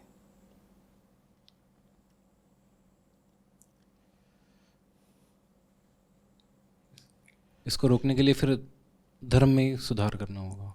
जो जिस नहीं, तरह से इसको रोकने के लिए जो जो धर्म का काम होता है ना, सामने लाना पड़ेगा। हर आदमी उसी का प्यासा है। वो अभी हम धर्म की मशाल की बात कर रहे थे ना, जो रात में प्रज्वलित होती है, वो जब प्रज्वलित होती है तो दूर दूर तक लोगों को दिखाई देती है, सब आ जाते हैं। तो वैसी कहीं मशाल जले तो सही, जब जलती है तो सफल भी हो जाती है। सर दुनिया के हर धर्मों में भगवान, गॉड या अल्लाह की मान्यता रहती है, तो इस बारे में मैं आपसे कुछ जानना चाहूँगा कि धर्म और भगवान, गॉड, अल्लाह, इसका क्या रिश्ता है? नहीं, कोई विशेष रिश्ता नहीं है, और दुनिया के सब धर्मों में ऐसा भी नहीं है कि किसी क्रिएटर, ईश्वर की मान्यता रहती ही है। ज़्यादातर धर्मों में, सब धर्मों में नहीं है। देखिए, धर्म का संबंध इंसान से है, भगवान से नहीं है। ये बहुत मूल बात है, इसको सब लोग बहुत ध्यान से समझ लें। धर्म का संबंध इंसान के दुख से है। हमने बात करी, माँ के गर्भ से बच्चा पैदा होता है, उसमें छटपटाहट होती है, अज्ञान होता है, और प्रकृति में अकेला इंसान है जिसके भीतर बेचैनी होती है, उसको बेचैनी हटानी है, और बेचैनी हटाने के सही चुनाव को ही धर्म कहते हैं। हमने ये सब बातें करी ना, इन सब बातों में भगवान कहीं पे आया क्या? तो ये एक बड़ी हमारी अज्ञान की बिलीफ है कि धर्म का संबंध भगवान से है, नहीं है। अभी हम कह रहे थे कि भारत में अध्यात्म और दर्शन साथ चला है, तो आपके षड दर्शन है, 6 दर्शन है। ये जो दर्शन है सब, इनका जो लक्ष्य है, वो लक्ष्य क्या होता है? उनका लक्ष्य होता है मनुष्य की मुक्ति। उनका लक्ष्य भगवान इत्यादि नहीं होता है। आप पूछेंगे तो वेदांत के पास जाएंगे या योग के पास जाएंगे, उनसे पूछेंगे कि क्या है इस पूरे दर्शन का लक्ष्य, क्या है, ये सारी बातें क्यों बता रहे हो, तो उत्तर आएगा मुक्ति। मुक्ति किसकी मुक्ति? अहंकार की मुक्ति। तो अहंकार की मुक्ति धर्म का उद्देश्य होती है, धर्म का उद्देश्य भगवान नहीं होता। ऐसे समझिए कि धर्म का संबंध हमसे है, किसी और से नहीं है। मैं सोचने वाला हूं, मैं कौन हूं? सोचने वाला, ईगो, थिंकर मैं हूं। और बाकी सब चीजें क्या हैं? जिनके बारे में मैं सोचता हूं। ये मेज़ है, इसके बारे में मैं सोचता हूं, ये मेरी इंद्रियों का विषय है, ये मेरे लिए एक ऑब्जेक्ट है। इसी तरीके से भगवान के बारे में भी मैं सोचता हूँ। आप सोचते हो ना भगवान के बारे में? सोचो, आप भगवान के बारे में सोच सकते हो, और आप भगवान के बारे में बहुत सारी कहानियाँ भी कह सकते हो। ठीक वैसे जैसे आप इस मेज़ और इस कुर्सी के बारे में बहुत सारी कहानियाँ कह सकते हो। तो वो सब ऑब्जेक्ट्स हुए, वो ऑब्जेक्ट्स हैं। धर्म का संबंध किसी ऑब्जेक्ट से नहीं है, सब्जेक्ट से है। सब्जेक्ट मतलब मैं, थिंकर। थॉट का ऑब्जेक्ट नहीं, मैं किस बारे में सोच रहा हूं, इससे धर्म का नहीं ताल्लुक है। कौन सोच रहा है, सोचने वाला कौन है, ये सब्जेक्ट ये है। इंसान से धर्म का संबंध है, किसी और से नहीं। बात समझ में आ रही है ना? और बड़ी समस्या हो जाती है जब हम भूल जाते हैं कि धर्म का पहला ताल्लुक मुझसे है। मैं परेशान हूं, इसलिए मुझे धर्म चाहिए। जब हम बाहर किसी दिशा में देखने लगते हैं, मान लीजिए मैं आसमान की दिशा में देखने लग गया, मुझे बता दिया गया वहाँ ऊपर वाला रहता है, वो ऊपर वाला रहता है, ऊपर लोक है, परलोक है, सात आसमान है ना। और मरने के बाद भी कुछ होता है, आफ्टर लाइफ होती है, या स्वर्ग नरक या जन्नत, और इस तरह की हेवन हेल चलता है। और ये सब मुझे बता दिया गया है। तो मैं किस बारे में सोच रहा हूँ अब? मैं उस बारे में सोच रहा हूँ, वो ऊपर क्या चल रहा है या पाताल में क्या चल रहा है, मैं वो सब सोच रहा हूँ। ये तो दुनियादारी हो गई ना। आप भले ये बोल दो दूसरी दुनिया है, पर है तो कोई दुनिया ही, तो दुनियादारी ही हो गई। धर्म का ताल्लुक दुनियादारी से नहीं है, ना इस दुनिया से ना उस दुनिया से। धर्म का संबंध इससे है, मैं से। वो जो सब दुनियाओं का विचार करता है। लोग कितने भी हों, हैं तो लोक ही। एक लोक, दो लोक, तीन लोक, चार लोक, हैं तो लोक ही ना। कोई भी दुनिया हो, आप कहें इस ये दुनिया, अगली दुनिया, पिछली दुनिया, है तो दुनिया ही। और उन सब दुनियाओं के बारे में कौन बात कर रहा है, कहानी कह रहा है, विचार कर रहा है? मैं कर रहा हूं, और मैं ही फंसा हुआ हूं, मैं ही परेशान हूं। धर्म का संबंध मेरी मुक्ति, मेरे निर्वाण से है। दुनिया में क्या दुनियाबाजी चलेगी वो दुनिया जाने, उससे नहीं धर्म का मतलब है। दुनियादारी से धर्म को क्या लेना देना? और ये भी दुनियादारी में ही आता है कि मरने के बाद कौन सी दुनिया शुरू होगी, वो भी दुनियादारी में ही आता है। और जैसे इस दुनिया में आपके स्वार्थ होते हैं, वैसे दूसरी दुनिया में आपके स्वार्थ होते हैं। तो यहाँ बैठे बैठे आप अनुमान लगाते हो दूसरी दुनिया में वो दूध की नदियाँ बह रही हैं, और ये चल रहा है, वो चल रहा है। कोई कुछ बोलता है एंजल्स हैं, कोई फरिश्ते दिखाई दे रहे हैं, हूरें घूम रही हैं, अप्सराएं हैं, ये सब चलता है ना। वो भी तो स्वार्थ की बातें हो गई ना सारी। जैसे इस दुनिया में आप स्वार्थ पकड़े, वैसे उस दुनिया में आप स्वार्थ पकड़े। तो दुनिया से नहीं ताल्लुक है, ऑब्जेक्ट से नहीं ताल्लुक है धर्म का। धर्म का संबंध सब्जेक्ट से है, मैं इससे। मैं परेशान हूँ, मैं भ्रमित हूँ, मैं मोहित हूँ, और मैं बंधन में हूँ। मुझसे धर्म का ताल्लुक है। तो अगर इतनी सी बात लोगों को समझ में आ जाए कि धर्म इंसान से संबंध रखता है, धर्म भगवान से नहीं संबंध रखता, तो धर्म के क्षेत्र में क्रांति हो जाएगी। हमने क्या करा है कि हमने धर्म का मतलब भगवान से जोड़ दिया है, और इंसान को भूल गए हैं। अब वो इंसान जिसकी हालत खराब है, वो अपनी खराब हालत पर ध्यान ही नहीं दे रहा, वो बस भगवान भगवान रटे जा रहा है। समझ में आ रही है बात? और जो वो रट रहा है, और जो उसने अपने मन में कहानियां बना रखी हैं, वो सब उसकी अपनी कहानियां हैं। और वो आदमी खुद खराब हालत का है, तो उसकी कहानियां ही बड़ी खराब हैं, लेकिन वो उन कहानियों में फंसा हुआ है, वो अपनी दुर्दशा की ओर ध्यान ही नहीं दे रहा है। तो धर्म फिर पीछे हो जाता है। ये धर्म की हार हो गई। समझ में आ रही है बात? हाँ, धर्म का संबंध मुझसे है, मुझसे, मैं से, अहम की मुक्ति। ठीक है? और भूलिएगा नहीं कि बाकी सब आप जितनी बातें करते हैं वो आपने ही करी हैं, और आप ही आधे पागल हैं, तो आपकी करी हुई बातों को कितनी इज्जत दी जा सकती है? हम सब आधे पागल लोग हैं, कम से कम अपने बारे में तो कह सकता हूँ। ठीक? तो हम सब जब आधे पागल लोग हैं, तो हमने जो दुनिया भर में अपनी बिलीफ्स रच ली हैं, सब बिलीफ का खेल चल रहा है। तो हमने दुनिया भर में अपनी सब बिलीफ जो खड़ी कर ली हैं, उन बिलीफों को हम बहुत क्या इज्जत देने जाएं? आप एक पागल खाने में घुसे हो, सब पगले हैं, ये तो आप मानते हो दुनिया पागल है। आप एक पागल खाने में जाएं, वहाँ सब पागल हैं, वो दुनिया भर की वो अपनी कहानियाँ लेके बैठे हुए हैं।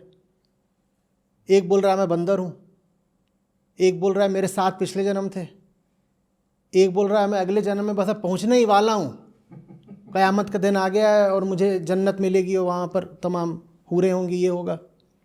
इनकी बातों को आप कितना महत्व दें, कितना सम्मान दें, ये पागल हैं। ठीक?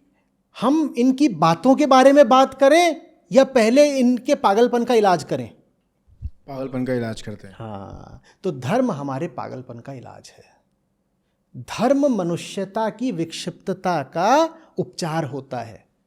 धर्म में कहानियों के लिए और बिलीफ और मान्यताओं के लिए कोई जगह नहीं होती कि आप मान के बैठ जाओ ऐसा तो है ही, क्यों है? क्योंकि वहाँ लिखा है।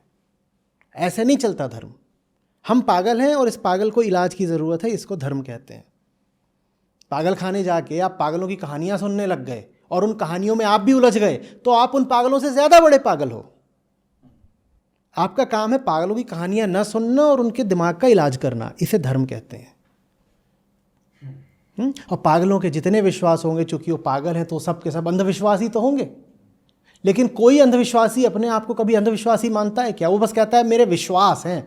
वो ये नहीं कहता कि ये सब विश्वास बस अंधविश्वास हैं। जब तक हम यहाँ से स्वस्थ नहीं हैं, केंद्रित नहीं हैं, आत्मस्थ नहीं हैं, तब तक हम बस अंधविश्वासों में ही जिएंगे, उसी को हम धर्म का नाम दे देंगे।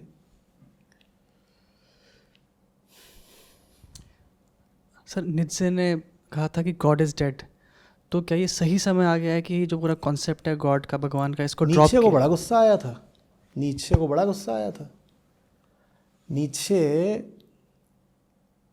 ने जर्मनी का बड़ा पतन देखा था, बड़ी दुर्दशा थी। जर्मनी की पिटाई हो गई थी, आसपास के जो राज्य थे जो जर्मनी से भी छोटे छोटे थे वो जर्मनी के हिस्से लेकर के बैठ गए थे। और गॉड की बड़ी वहाँ पर मान्यता चलती थी क्रिश्चियनिटी में, और धार्मिक देश था जर्मनी। वहाँ के जितने जवान लोग थे उनसे पूछो कि भाई जर्मनी अपनी पुरानी गरिमा कब वापस पाएगा, ये जो जर्मनी के साथ अन्याय हुआ है ये कैसे ठीक किया जाएगा? तो जवान लोग भी बोलते थे वो तो जब गॉड चाहेगा तब हो जाएगा, जब गॉड चाहेगा तो हो जाएगा। बात बात में यही जैसी गॉड की मर्ज़ी, जैसी गॉड की मर्ज़ी। तो नीत्शे को बड़ा गुस्सा आया। सब ऐसे ही सब जवान लोग घूम रहे थे, नीत्शे भी पढ़ाया करते थे, तो उनको सबको इकट्ठा किया एक दिन चौराहे पर, और वहाँ पर ऐसे ही करके एक जैसे पुतला सा बनाया कुछ, और उसको जला दिया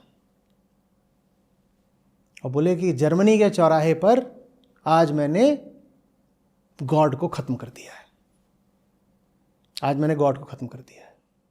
अब इंसान जिंदा हो सकता है, क्योंकि जब तक वो गॉड था ना, इंसान नहीं जिंदा हो पा रहा था। इंसान बात बात में बोलता था गॉड ने करा है, गॉड ने करा है। गॉड ने कुछ नहीं करा है, सब करने वाले तुम हो। अपनी ज़िंदगी अपने हाथों में लो, ये कहा नीत्शे ने, अपनी ज़िंदगी अपने हाथों में लो। यही एग्जिस्टेंशियलिज्म है, अपनी ज़िंदगी अपने हाथों में लो। तुम्हारे पास चुनाव का अधिकार है, तुम्हारे पास चुनाव का अधिकार है। ये बात एग्जिस्टेंशियलिस्ट से बहुत बहुत पहले वेदांत में पाई जाती है। समस्त अध्यात्म का ही यही आधार है, चाहे वेदांत की बात हो, चाहे बुद्ध की बात हो, चाहे कहीं और से बात आई हो, संतों की बात हो, तुम्हारे पास चुनाव का अधिकार है। और तुम गॉड की बात बार बार करके ये कह देते हो कि मेरा तो कुछ नहीं है, गॉड का है, मेरा तो कुछ नहीं गॉड का है। तो नीत्शे ने कहा गॉड को मैंने मार दिया इस चौराहे पर, आज से गॉड खत्म, अब खड़े हो जाओ और अपनी खोई गरिमा, अपने राष्ट्र की खोई गरिमा दोबारा लौटा के लाओ। अब ये अपने आप में एक अतिवादी बात हो गई थी, ठीक है, एक्सट्रीम चीज़ हो गई ये कह देना कि गॉड को ही मार दिया, गॉड इज़ डेड।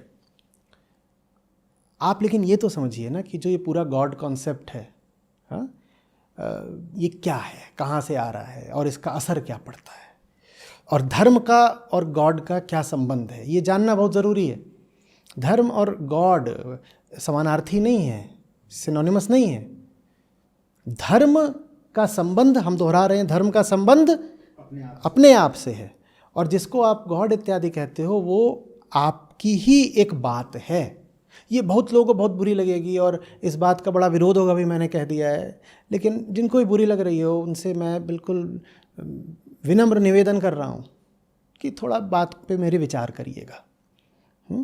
कि देखिए, हर धर्म, हर धारा, हर पंथ, हर समुदाय, हर संप्रदाय अपने अपने हिसाब से अपने अपने ईश्वर, गॉड, अल्लाह, देवी देवताओं की, एंजल्स की, गॉड्स गॉडेसेस की बात करता है ना, और उन सबको वो क्या बोलता है, यही परम शक्तियां हैं।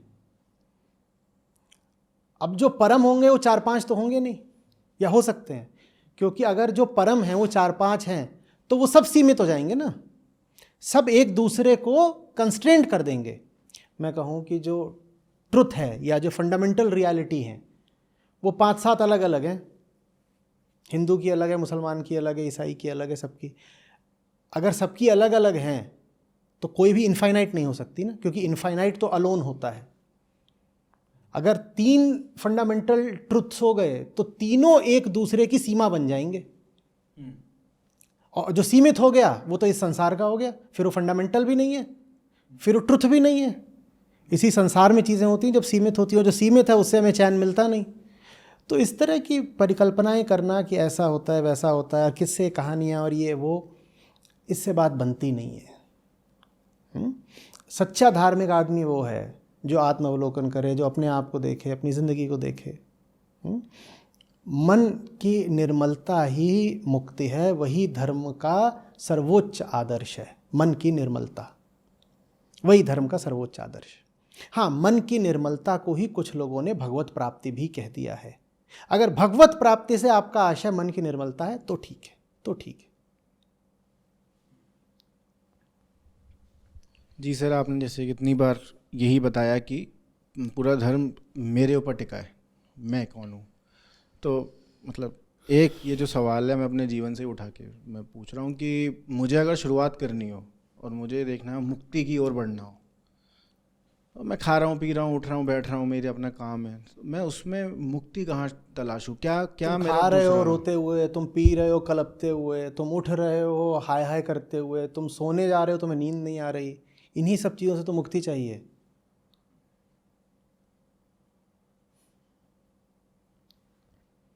धर्म, फिर कह रहा हूँ, धर्म का संबंध हमारी अपनी आंतरिक व्यथा से है। हम परेशान हैं, हमें उससे परेशानी से मुक्ति चाहिए, यही धर्म है। स्वर्ग नहीं, नर्क नहीं, परलोक नहीं, बढ़िया वाला पुनर्जन्म नहीं। धर्म का उद्देश्य इनमें से कोई भी नहीं होता। कोई कहे मैं धार्मिक हूँ ताकि अगला जन्म बढ़िया मिले, कोई कहे मैं धार्मिक हूँ ताकि स्वर्ग मिले, कोई कहे मैं धार्मिक हूँ ताकि पुण्य कमाऊँ और कल उसका अच्छा कर्मफल मिले। इनमें से कोई भी धार्मिक आदमी नहीं है। धार्मिक आदमी बस वो है जो कहे इस पल में मुझे बंधन है और मुझे इसी पल में मुक्ति चाहिए। इसीलिए भारत में बड़े से बड़ा जो आदर्श रहा है आध्यात्मिक, वो रहा है जीवन मुक्ति का। जीवन मुक्ति से बड़ा आदर्श नहीं होता।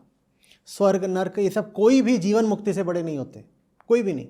जीवन मुक्ति क्या अर्थ है? देह रहते मुक्त हो जाना। देह है और हम भीतर से मुक्त हो गए। जीवन मुक्ति ही धर्म का अंतिम आदर्श है, जीवन मुक्त। तो संतों ने गाया जीवन मुक्त सोई मुक्ता हो, कि मुक्त वही जो जीवन मुक्त है, नहीं तो सुख दुख भुगता हो। जो जीवन मुक्त है वही वास्तव में मुक्त है, नहीं तो बस वो सुख दुख का भोगी भर है। जीवन मुक्त सोई मुक्ता हो, नहीं तो सुख दुख भुगता हो। सर, धर्म का नैतिकता से क्या संबंध है? नीति का क्या मतलब होता है? पॉलिसी। कब क्या करना चाहिए, कब क्या नहीं करना चाहिए, पहले से तय कर लो ये पॉलिसी। ऐसी स्थिति में ऐसा करना है, इसको नीति कहते हैं। ऐसी स्थिति में ऐसा करना है, इसको नीति कहते हैं। ठीक है ना? तो जब आपके पास आंखें नहीं होती हैं तो आपको नीति की ज़रूरत पड़ती है। सच्चे धार्मिक आदमी का जीवन एक सद्यजात नैतिकता जैसा होता है, स्पॉन्टेनियस नैतिकता। उसको किसी किताब की ज़रूरत नहीं पड़ती कि कोई किताब आके उसको बताएगी कि डूज डोंट्स क्या हैं, वर्जित क्या है और अनुमत क्या है। वो इसको इसकी ज़रूरत नहीं पड़ती है। ये हल्के लोग होते हैं, ये भीतर से जो खोखले लोग होते हैं, उनको बार बार किताबें देखनी पड़ती हैं कि ऐसी स्थिति में क्या करना चाहिए, किस स्थिति में क्या नहीं करना चाहिए। जो आदमी धार्मिक हो जाता है उसके भीतर ही वो रोशनी जग जाती है जो उसे हर स्थिति में रास्ता बताती है। लेकिन जो आदमी अभी जगा नहीं है उसको मोरालिटी के कुछ नियमों की ज़रूरत पड़ती है। उन नियमों को आखिरी नहीं मानना चाहिए। कहना चाहिए कि वो नियम ऐसे हों कि उसको जगने में सहायता दें। वो नियम ऐसे हों कि जल्दी से जल्दी वो उन नियमों के पार निकल सके। जीवन भर वो नियम ही मानने पड़ गए तो नियम ही व्यर्थ गए ना। जीवन भर नियम ही मानने पड़ गए तो नियम ही व्यर्थ गए। नियमों का तो उद्देश्य ही होना चाहिए कि ऐसी नैतिकता पे चलो कि जल्दी ही किसी नैतिकता की ज़रूरत पड़े ही नहीं।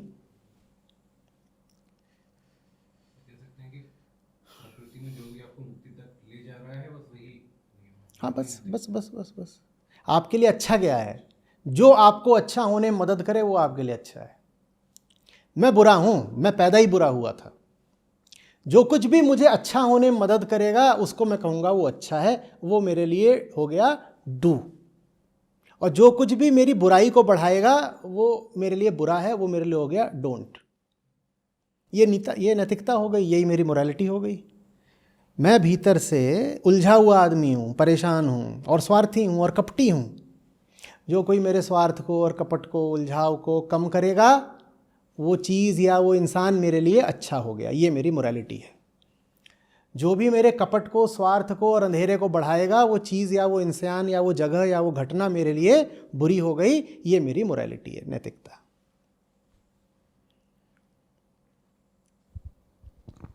सर इसी कॉन्टेक्स्ट में मैं जानना चाहूँगा कि धर्म और विज्ञान का आपस में रिश्ता क्या है। हमने देखा है कि पहले तो धर्म यूजुअली उसके विज्ञान के एंटी था, और अब ऐसा देखा जा रहा है कि जो धार्मिक लोग हैं वो अपनी बातों को ट्रू मतलब दिखाने के लिए कहते हैं कि विज्ञान भी ये कहता है। नहीं, कोई संबंध ही नहीं है। विज्ञान का ताल्लुक है सारे ऑब्जेक्ट से। अभी हमने सब्जेक्ट ऑब्जेक्ट की बात करी थी ना, गॉड को लेके, तो विज्ञान का ताल्लुक है सारे ऑब्जेक्ट से, और धर्म है बात इस सब्जेक्ट की मुक्ति की। तो जिन लोगों को ना साइंस पता होती है ना स्पिरिचुअलिटी पता होती है, वही स्पिरिचुअलिटी में साइंटिफिक जार्गन घुसेड़ने की कोशिश करते हैं। तो कहते हैं क्वांटम फिजिक्स से अब सिद्ध हो रहा है कि जो बात हम कहते हैं वही ठीक है, और दुनिया भर के जो साइंटिफिक टर्म्स होते हैं कि वाइब्रेशन को उठा लिया, वेवलेंथ को उठा लिया, फ्रीक्वेंसी को उठा लिया, और उसको ला करके ये सिद्ध करने की कोशिश करते हैं कि देखो हम जो बात कह रहे हैं उसको साइंस ने भी अप्रूव करा है, तो हमारी बात ठीक है। अरे स्पिरिचुअलिटी को साइंस के अप्रूवल की क्या ज़रूरत है भाई? दोनों का क्षेत्र अलग है। विज्ञान पूछता है वो क्या है, अध्यात्म पूछता है मैं कौन हूं। दोनों का क्षेत्र बड़ा अलग अलग है, तो विज्ञान को अध्यात्म में घुसेड़ने की कोई ज़रूरत नहीं है। जो लोग कहते हैं कि साइंस इज़ माई रिलीजन, वो भी मतलब वो भी दोनों पागल चीज़- है। तुम साइंस कितनी भी आगे बढ़ा लो, उससे तुम्हें आत्मज्ञान थोड़ी हो जाएगा। मैं कौन हूँ ये बात तुम्हें विज्ञान आगे थोड़ी बताएगा। ये बात तो बहुत ऑनेस्ट सेल्फ ऑब्जर्वेशन, आत्म अवलोकन से ही पता चलेगी ना। और विज्ञान में ऐसी कोई चीज़ होती नहीं है स्वयं को जानना। विज्ञान भी बहुत ईमानदार क्षेत्र है। विज्ञान में तुम कभी नहीं पाओगे कि आई की बात हो रही है, मैं की बात हो रही है। विज्ञान बिल्कुल साफ साफ कहता है मैं जगत की बात करता हूँ, जैसा जगत मुझे दिख रहा है। पर किसको दिख रहा है ये जगत, इसको लेके विज्ञान मौन हो जाता है। विज्ञान इस जेत में जाता ही नहीं है कि ये जिसको दिख रहा है वो कौन है। विज्ञान इसमें जाता है कि वो रोशनियाँ दिख रही हैं, वो रोशनियाँ क्या हैं, वो जो हैं वो खगोलीय जो पिंड हैं, बड़े बड़े सेलेस्टियल बॉडीज़, वो सब क्या हैं। विज्ञान इसकी तहकीकात करेगा, पर किसको दिख रहा है ये सब, विज्ञान इस प्रश्न को उठाता ही नहीं है। तो विज्ञान भी ठीक चीज़ है, अपने आप में बहुत ईमानदार है। अध्यात्म का क्षेत्र है ये पूछना मैं कौन हूँ, वो जो दृष्टा है इस पूरे जगत का वो कौन है।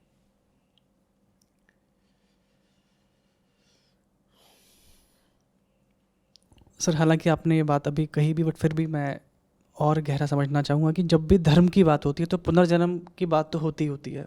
हम कोई भी संप्रदाय लें तो इनके बीच का क्या। अरे भाई, धर्म ये जानने में है कि यही जन्म झूठा है, अगला जन्म कहाँ से आ जाएगा। अगला जन्म तो तब होगा ना जब पहले ये वाला जन्म हो। जो है ही नहीं वो अपने अगले जन्म की बात कर रहा है, उससे पूछो तेरा ये वाला जन्म कब हुआ। जिसका आज नहीं है वो अपने कल की बात कर रहा है, अपने बीते हुए कल की भी और आने वाले कल की भी। हम आज ही जिंदा नहीं है, हमें अगला जन्म कहाँ से मिल जाएगा। लोगों को बड़ा बोल रहे अगला जन्म नहीं होता। मैं पूछता हूँ किसका? तुम मुर्दे हो, तुम अभी ही जिंदा नहीं हो, तुम अगले जन्म में कैसे पहुंच जाओगे। कोई नहीं जिंदा है, सब मृत हैं, सब प्रकृति की प्रक्रियाएं मात्र हैं। प्रक्रियाओं को हम जीवित कैसे बोल दें। मैं ये कुर्सी का हत्था है, इस पर मैंने ऐसे मारा तो इसने आवाज़ करी, तो हम क्यों नहीं बोलते कि ये जिंदा है, इसने अभी आवाज़ करी। जैसे ये हत्था आवाज़ कर रहा है ना, इस पर किसी का आघात हुआ, ये बोल पड़ा। वैसे ही अभी तुम्हारे मन पर मैं कोई चोट कर दूं, तुम चिल्ला दोगे मुझ पर। तो तुम में और इस कुर्सी में क्या अंतर है? कोई अंतर नहीं है। कुर्सी को तुम जिंदा बोलते नहीं तो तुम जिंदा कैसे हो गए। मैं कुर्सी पर चोट करता हूं तो कुर्सी आवाज़ कर देती है। मैं किसी इंसान पर भी चोट अगर कर दूंगा, हाथ से नहीं शब्द से, तो इंसान भी बोल पड़ेगा, भड़क जाएगा। तो कुर्सी में उस इंसान में अंतर क्या है? मैं कैसे बोल दूं इंसान जिंदा है? हम जिंदा हैं ही नहीं। हम पैदा तो होते हैं पर हम जीवित नहीं होते। और जीवन का फिर इसीलिए उद्देश्य है जीवित हो पाना। धर्म का उद्देश्य है आपको जीवन दे देना। माँ आपको देह देती है, जीवन नहीं दे पाती। माँ से आपको देह मिलती है, धर्म से आपको जीवन मिलता है। और जिसको जीवन मिल जाता है वो जान जाता है कि अगला पिछला जन्म कुछ नहीं होता। और जो अभी जिंदा ही नहीं है वो बहुत ज़्यादा बात करते हैं अगले पिछले जन्म की। जो अभी जिंदा ही नहीं है वो बात करते हैं कि मरने के बाद क्या होगा। कहते मरने के बाद एक दरबार लगेगा, फैसला होगा हमारा। मरने के बाद दरबार लगेगा, वो तुम्हारा फैसला होगा? तुम तो अभी ही मरे हुए हो, तुम चलती फिरती लाश हो। संतों ने गाया है, साधो रे ये मुर्दों का गांव, यहाँ जिंदा है कौन? और ये अपने आप को बोलते हैं कि हम जिंदा हैं और इनको बड़ा डर लगता है मौत से। मरे हुए मुर्दे को मौत से डर लगता है। ये देखो अचंभा, एक अचंभा देखिए। मुर्दा मौत से घबरा रहा है, मौत से भी घबरा रहा है और अगले जन्म की बात भी कर रहा है। तू अभी तो पैदा हो ले। जो तुम्हें अभी पैदा कर देता है उसका नाम धर्म है। और जब धर्म तुम्हें पैदा करता है तो तुम्हें अगले जन्म की ज़रूरत नहीं पड़ती, उसको अमरता कहते हैं। जो माँ की कोख से पैदा हुआ वो पैदा ही नहीं हुआ, वो मुर्दा है, तो उसका यही जन्म नहीं है, अगला जन्म कैसे होगा? और जो धर्म की कोख से पैदा हुआ उसे अगले जन्म की बात करनी नहीं पड़ती क्योंकि वो अमर रहता है। पर सर ऐसा क्यों हुआ कि विदाउट फेल हर रिलीजन जो बना, जो संप्रदाय बना, कि उन्होंने पुनर्जन्म की बात की है? खिलौना, झुंझुना, कोई तो कारण होगा मतलब। यही तो है। तुम बच्चे हो, तुम्हें झुंझुना चाहिए, तुम परेशान रहते हो। जैसे तुम लगातार कल कल कल की बात करते हो, वैसे ही तुम्हें मौत के बाद भी अभी एक कल चाहिए। भविष्य से तुम कभी बचते हो क्या? भविष्य के ही तो हर समय तुम्हारे मन में ख्याल चलते रहते हैं, और भविष्य ही तुम्हारा इंजन है, वही तुमसे काम कराता है। तो इंसान एकदम ही अनाचारी, दुराचारी, बलात्कारी ना हो जाए, तो उसको मरने के बाद भी एक भविष्य बता दिया कि मरने के बाद भी भविष्य चलता रहेगा, कुछ और होगा। तो उससे इंसान ज़रा काबू में रहता है, उल्टे पुल्टे काम नहीं करता। बस यही बात है और कुछ भी नहीं। इतनी हमने कभी चेतना पाई ही नहीं कि हम कुछ बहुत सीधी साधी स्पष्ट बातें भी समझ पाएं। हम बड़े बुद्धू लोग रहे हैं, हम अपने ही दुश्मन रहे हैं। तो फिर हम किसी तरीके से बस जिंदगी अपनी काट दें घिसट घिसट के। इसके लिए हमको ये सब बातें बता दी जाती हैं कि ऐसा होगा, फिर वैसा होगा, ये होगा, वो होगा। क्या होगा? जो बुरे से बुरा हो सकता है हमारे साथ वो तो अभी हो रहा है। आगे क्या अच्छा क्या बुरा होगा? हम जगे हुए लोग नहीं हैं, हमें सच्चाई पता नहीं है, हम बेहोश जी रहे हैं। इससे बुरा क्या हो सकता है? हम अपने ही यथार्थ से परिचित नहीं है। मैं नहीं जानता कि ये जो मेरे भीतर बोल रहा है मैं, ये है चीज़ क्या? इससे बुरा क्या हो सकता है?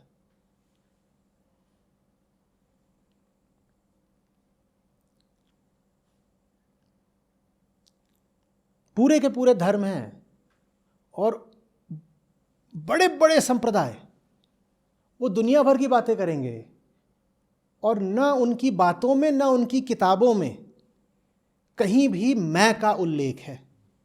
सेल्फ जैसी कोई चीज़ वहाँ आती ही नहीं, कि दुनिया भर की बातें हो रही हैं।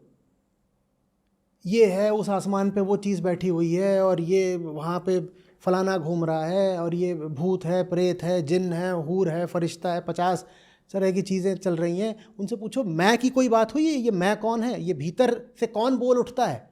उसकी कोई बात ही नहीं हो रही है। जब इस तरह की चीज़ें होती हैं ना, तो फिर हमें झुनझुने चाहिए होते हैं।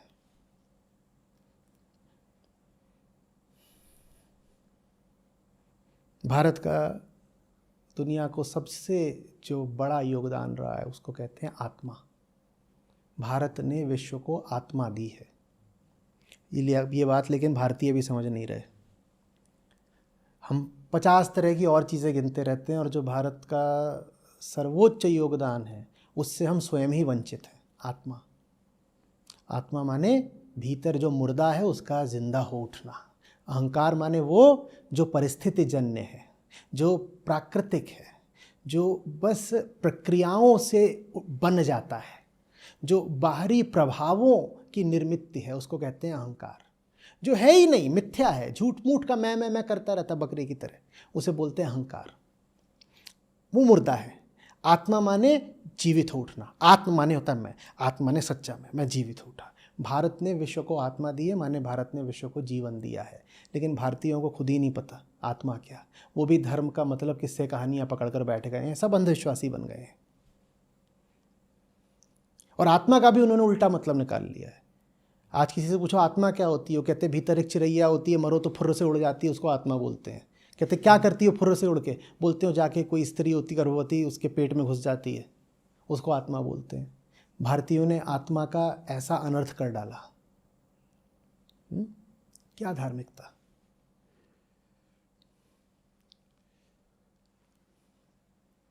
सर मैं पुनर्जन्म वाले प्रश्न को थोड़ा और आगे, मतलब आपने बताया कि इसका एक उपयोग था, क्योंकि आम आदमी है, उसको हम पुनर्जन्म का कॉन्सेप्ट देंगे तो वो कंट्रोल में रहेगा, और यही कारण था कि इसको लाया गया। हम काफ़ी समय से देख रहे हैं कि आप बार बार जोर देते हैं कि आपने समझाया भी है कि नहीं है, तो कंसिडरिंग की सिचुएशन ऐसा है कि आम आदमी की इतना विवेक ही नहीं होता कि उसको ये बात, तो फिर आप इसको इतना स्ट्रांगली प्रोफेस कर रहे हैं कि, तो इसका क्या कारण है? नहीं समझे क्या बोल रहे। कहना चाह रहे हैं कि जो तर्क है वो तो यही है कि ये जो चीज़ है ये सुपरस्टिशन है, अंधविश्वास है, और आप इसका भरसक वो करते हैं, इसका विरोध करते हैं। लेकिन तब तथ्य यही है कि आम आदमी का विवेक इतना है ही नहीं कि वो अरे असली। इतना होता नहीं है ना, चुनाव होता है, तुम पकड़ ही नहीं रहे हो। There is no given, there is only a choice. आम आदमी अविवेकी होता नहीं है, उसने अविवेकी होना चुना है, चुना होता है, होता नहीं है, चुना होता है। तो तुम किसी भी चीज़ को फैक्ट नहीं बोल सकते, वो एक चॉइस है जो कि कभी भी बदल सकती है। लेकिन बदले तो तब ना जब थोड़ा उसको कहीं से थोड़ी सी रोशनी आ जाए, हल्का सा सहारा दे दो, कुछ तो थोड़ा सा कर दो। चारों ओर से उसके ऊपर चढ़ बैठे हो और उसको उल्टी पट्टी पढ़ा रहे हो, और वो खुद भी बेहोश है, खुद भी वो ऐसे ही है पाशविक, तो वो अपने उल्टे पुल्टे निर्णय लेता रहता है।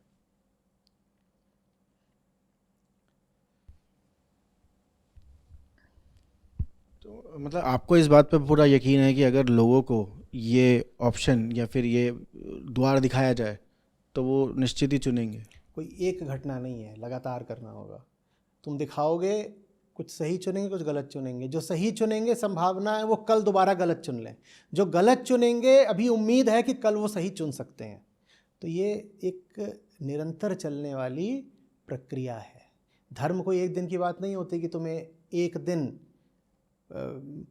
हिंदू घोषित कर दिया या चर्च में ले आके ईसाई बना दिया कि आज तुम ईसाई बन गए। नहीं, तुम्हें धार्मिक रोज़ बनना पड़ता है।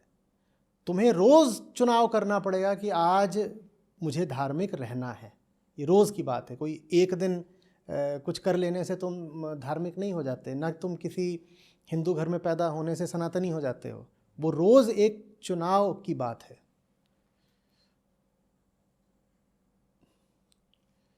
इसे ही साधना कहते हैं। यही साधना है पूरा जीवन, और क्या है साधना के अलावा, और क्या है जीवन। और यही होती है साधना, रोज़ रोज़ रोज़ प्रतिक्षण सही निर्णय लेना, मुक्ति के पक्ष में निर्णय लेना ही साधना है, और नहीं कोई साधना होती। बाकी सब मनोरंजन है।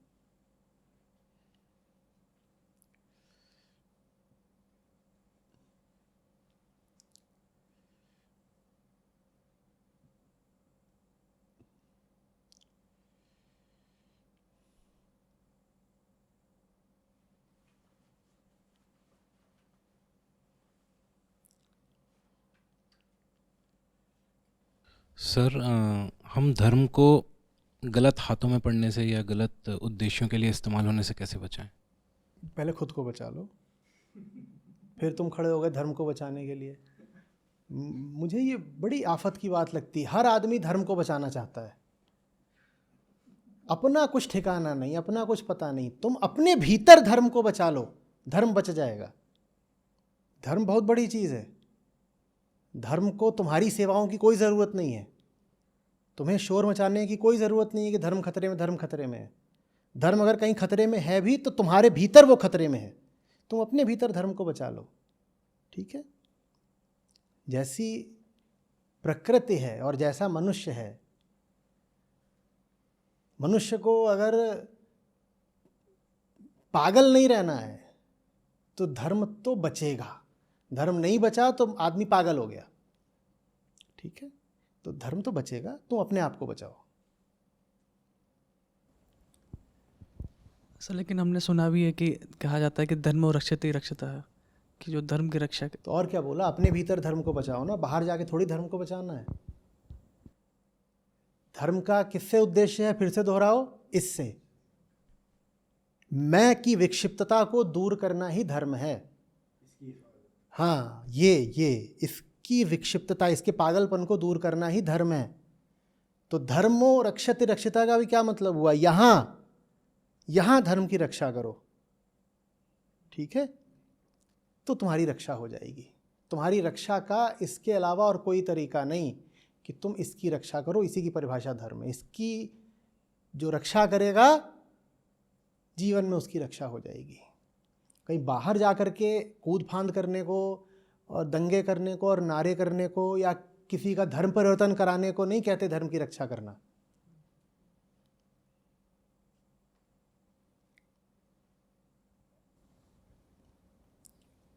क्योंकि ये बात बहुत बार बार सुनी है, तो जैसे ही सुनने में आता है ऐसा लगता है कि हमें बाहर जाना है। हाँ हाँ बिल्कुल। जिसे अपने अंदर का नहीं पता वो बाहर क्या नारे लगा रहा है, और बाहर अक्सर शोर मचाया ही इसीलिए जाता है, उपद्रव करा ही इसीलिए जाता है ताकि अपने अंदर न देखना पड़े।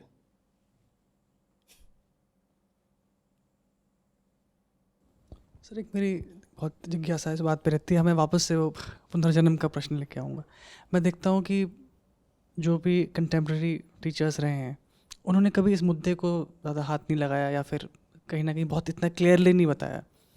तो मैं मतलब जैसे अभी शुभांकर ने पूछा आपसे कि मतलब जैसे आप आर वी सो कॉन्फिडेंट कि जो आम आदमी है वो उसको ये बात बताई जाएगी तो वो उसका सही उपयोग ही करेगा। मैं तो ये जानता हूँ कि जो आम आदमी है वो बड़ी ख़राब हालत में है। जो ख़राब हालत में उसको झुंझुना नहीं, दवाई चाहिए। आम आदमी की बड़ी दुर्दशा है, तुम उसकी हालत देखो, उसकी शक्ल देखो, उसकी ज़िंदगी कैसी ख़राब है। तुम क्यों उसको झुंझुना थमा रहे हो कि ऐसे हो जाएगा, आगे हो जाएगा, ये होगा, फिर अगले में ये होगा, तू चींटी बनेगा, तू राजा बनेगा। क्या ये तुम कर रहे हो खिलवाड़? उसको दवाई दो ना। तुम्हें उस पर ज़रा भी करुणा नहीं है। उसकी हालत देखो, बेचारा कितना परेशान है, उसका उपचार करो, उसे मनोरंजन मत दो। मनोरंजन से वो थोड़ी ठीक हो जाएगा। और उसकी जो अभी खराब हालत है उसका क्या कारण है? विक्षिप्त अहंकार। भीतर जो कूट कूट करके झूठी मान्यताएं और धारणाएं भरी हुई हैं, उन्होंने ही तो हमारी ज़िंदगी ख़राब कर रखी है ना। और उन बेकार की बातों को हटाने की जगह, जो भीतर हमने तमाम मान्यताएं भर ली हैं, बिलीफ्स, उनको हटाने की जगह हम उसको एक और बिलीफ दे दें नेक्स्ट लाइफ या आफ्टर लाइफ के बारे में, तो इससे उसका कुछ भला होगा बेचारे का। फिर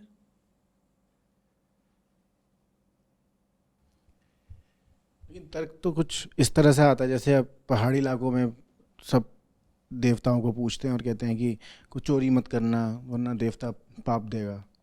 तो हर आदमी के अंदर वो लालच बैठा होता है कि कुछ उठा लूँ, कुछ कर लूँ। तो एक स्तर पे मतलब ये तर्क रहता ही है कि ये जो हमने बताया उससे कम से कम ये तो फ़ायदा हुआ ना कि कल को आदमी चोरी नहीं कर रहा। वो चोरी नहीं करेगा, कुछ और करेगा। हर तरीके के पाप के लिए तुम थोड़ी नियम बना लोगे। और जब तुम्हें नियम बनाते हो ना, फलानी चीज़ का पाप लगता है, तो तुम फिर उस पाप की शुद्धि कैसे करनी है भी बता देते हो। तो फिर वो जितने पाप करने होते हैं करता है, और जा करके मंदिरों और मस्जिदों में जाके दान कराता है। कुछ कहता है पाप कर लिए हैं, जाके उसका टैक्स भर तो आया मैं, हो गया, ठीक हो गया। गंगा नाली बहुत काम होते हैं, सब ये कर लिया, प्रायश्चित कर लिया, कुछ और कर लिया, हो गया, ठीक है, चल गया। जीवन की हर स्थिति के लिए तुम नियम कैसे बना दोगे? कैसे बना दोगे? और स्थिति चल क्या रही है उस बेहोश को तो ये भी पता नहीं है। तुम कहोगे ऐसी स्थिति में ये काम करना, वो काम करने के लिए भी सर्वप्रथम ये पता होना चाहिए ना कि वो स्थिति चल रही है। उसको यही ना पता हो, उतने नशे में हो कि स्थिति क्या चल रही है, तो क्या करोगे तुम? उदाहरण के लिए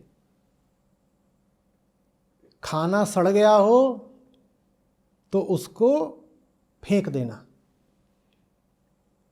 अब घूम रहे हैं हमारे बंधु और वो घोर नशे में है और उनको पता ही नहीं चल रहा है खाना सड़ गया है। अब क्या करोगे?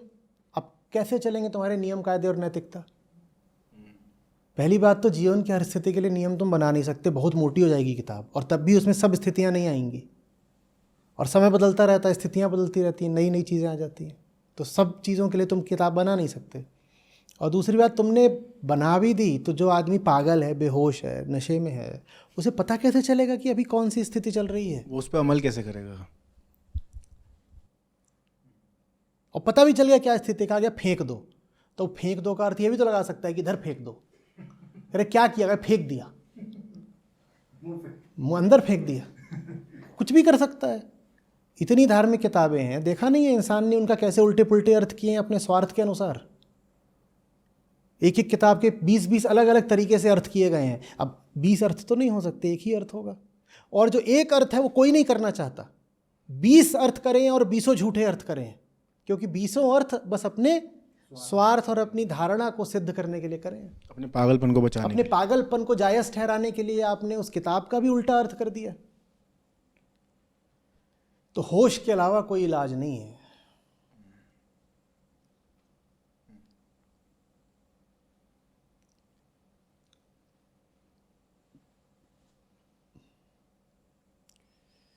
चलिए।